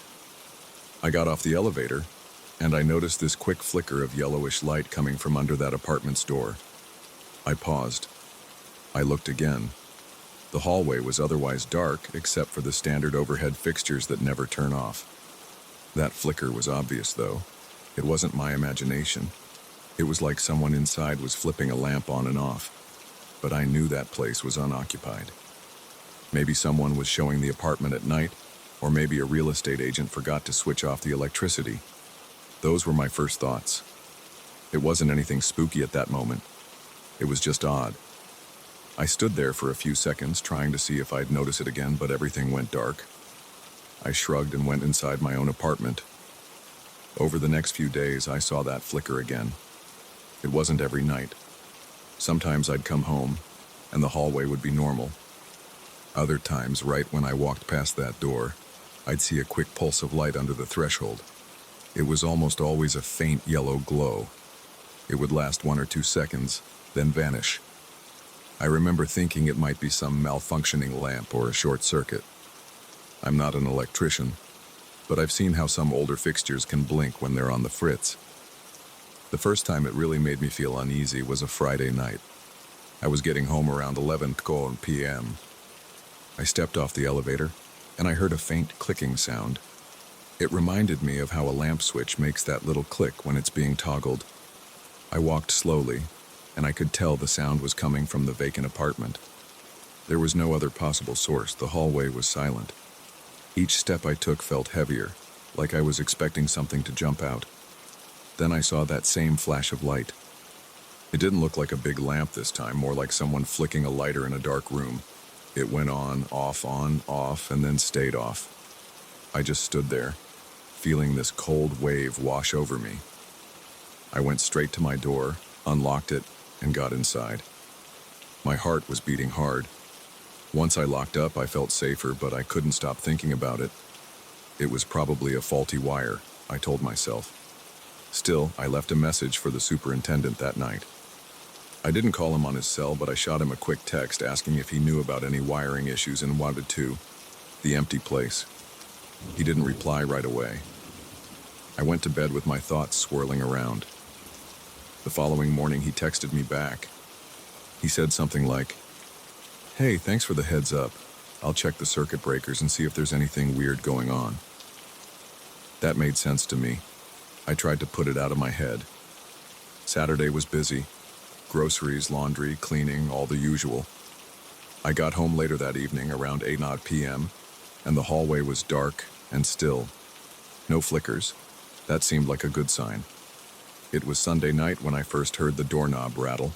I'd gone out to grab some takeout. By the time I came back, it was close to midnight. The corridor was dim, and everything looked normal. But as I passed the vacant apartment, I heard a metallic sound.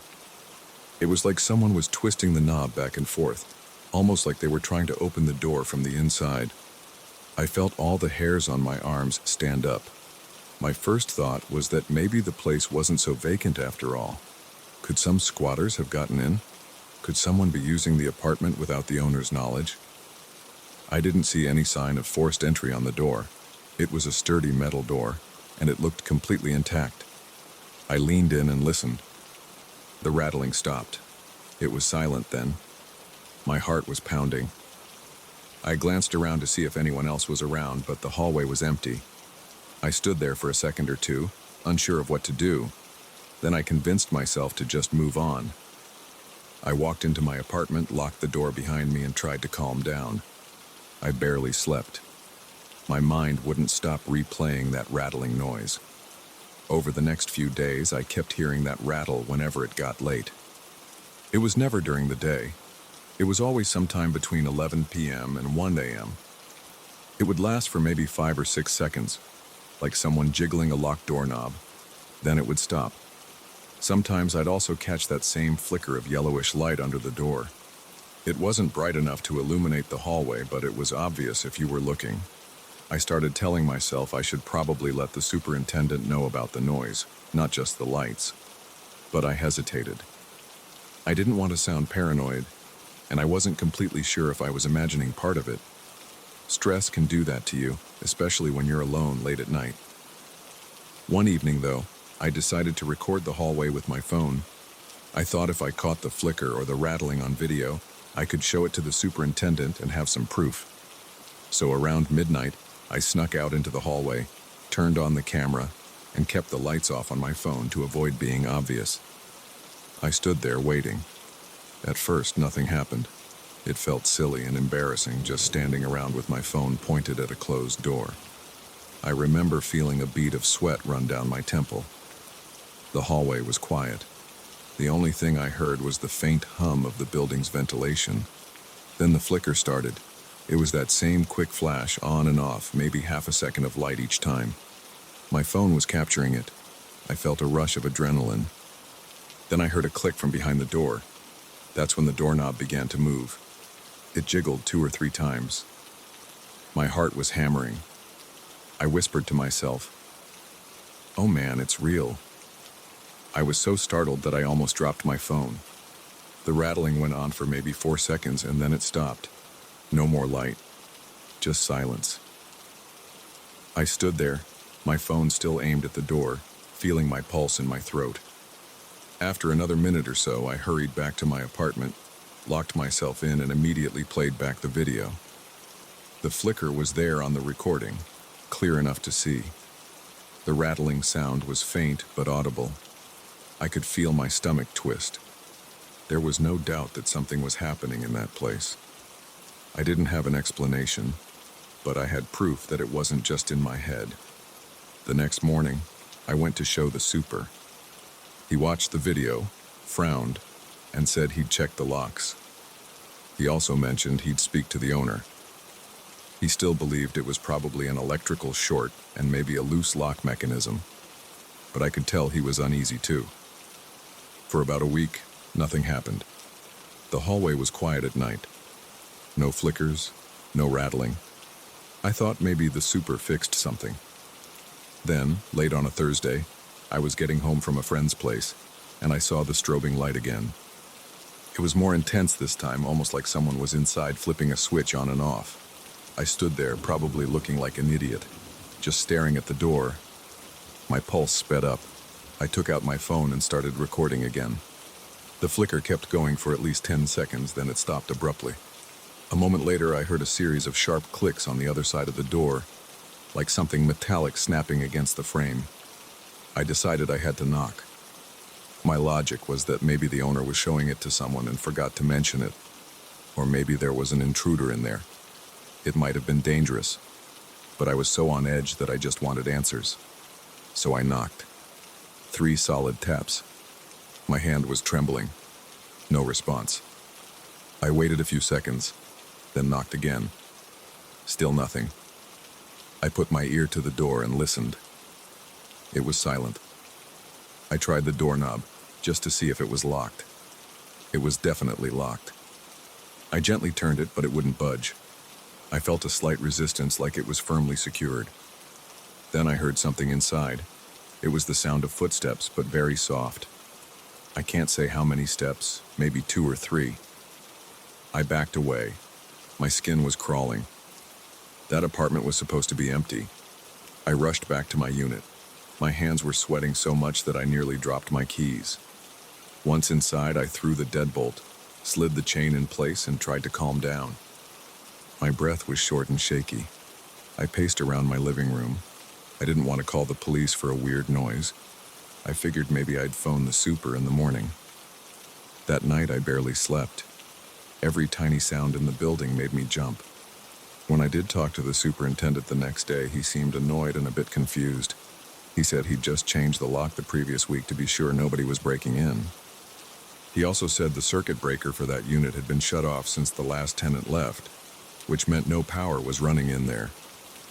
That chilled me, because I'd seen the lights flicker with my own eyes. He insisted no electricity was flowing. I told him about the footsteps, and he looked at me like I was letting my imagination run wild. That weekend, I decided to do one more check, but I didn't want to do it alone. I asked my friend Gabe to come over. Gabe's the type of person who doesn't scare easily. I showed him the video, and he just said, "Yeah, that's weird." but there's gotta be a normal explanation. So on Saturday night, around midnight, we stood out in the hallway together. I felt more confident having him there. We waited a while, maybe 15 or 20 minutes. Nothing at first. Then, sure enough, the light began to flicker, just a quick burst. Gabe looked at me, and I could see his expression change from skepticism to alarm. He whispered, "What the hell is that?" Then we both heard the doorknob jiggle. Gabe stepped forward and turned the knob. Locked. He knocked, asked if anyone was there, but no one answered. The flickering continued for a few more seconds, then stopped. Gabe turned to me and said, "Okay, that's messed up." We went back inside my place, and Gabe admitted he had no idea what we just witnessed.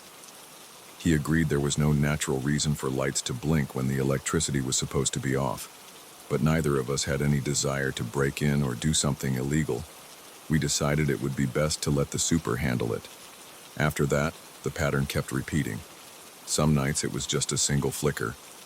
Other nights the door handle would rattle 2 or 3 times in the span of an hour. I started losing sleep because I kept thinking I'd hear it again. Sometimes I'd open my door and just look through the peephole. Nothing. Other times I'd hear the rattling first, go to check, and it would stop. It felt like living across from a locked room with someone inside who never wanted to come out or talk. Yet the super insisted the place was empty. Even the real estate agent swore nobody had been in there. The tension got so strong that I considered moving out. I even looked up a few rental listings online. But the thought of packing up my whole life over something I couldn't understand felt extreme. I decided maybe it would just stop one day, but it never really did. To this day, I still see those flickers under the door some nights. The rattling hasn't happened in a while, which is a relief, but I'm always on guard when I come home late. I walk faster down the hallway and I avoid looking at that door unless I hear something. I've gotten used to being on edge, which isn't how I like to live, but there's nothing else I can do. I wish I had a neat conclusion to this story. I wish I could say someone broke in and got caught, or that the wiring was fixed and everything went back to normal, but that hasn't happened. The super still says the apartment is vacant and it's listed for sale. Sometimes I'll see a real estate agent unlocking it during the day to show a potential buyer, but that's always in broad daylight. I've tried to peek inside and it looks like any other empty unit. Bare floor, blank walls, no furniture. It doesn't smell weird, and there's no sign of anything unusual. Yet at night those flickers come back. I can't predict them, and they still make me tense whenever I see them. I don't have a theory. I'm not telling anyone there's something supernatural going on. All I know is that I've never been so uneasy in my own home. Even Gabe won't joke about it anymore. He just changes the subject when I bring it up. I've stopped talking to most of my neighbors about it because they think I'm exaggerating or they think the super already handled it. The nights when it's quiet are almost worse, because I lie in bed wondering if I'll hear the doorknob rattle at 2 in the morning. That's the story of the empty apartment across the hall. It's still empty, at least as far as the official record shows. But every now and then, I see that glow under the door, and I can't ignore the fact that something, or someone, acts like they're inside. I've knocked several times and I've never gotten an answer. Yet I've heard movement. I've captured video of the lights and the rattling, so I know it's not just my imagination. The super can't explain it. The electrician says there shouldn't even be power running in there, and still the flickering continues. At this point, I just live with it. I've learned to expect it when I come home late. I keep my phone camera ready, just in case it happens and I want more proof. But there's not much else to do. It's not loud enough to call the police, and it's not dangerous enough to force an entry. The best I can do is try to ignore it, though it still sets me on edge. I've told a few friends, and they usually get creeped out. Nobody has a decent explanation. The logical part of me wants to chalk it up to faulty wiring, but I've never seen faulty wiring that tries to open a locked door. So yeah, it's strange, and it's real. I can't give you a neat wrap-up to this. I can only say that living across from that place has changed how I feel about long hallways and empty apartments. Every time I step off the elevator at night, I glance over at that door. Sometimes it's all dark. Other times I see that yellow glow and feel my heart skip a beat. And that's what's been going on here for months. I don't know if it'll ever stop. I just know I can't pretend it isn't happening. And for now, that's all there is to it.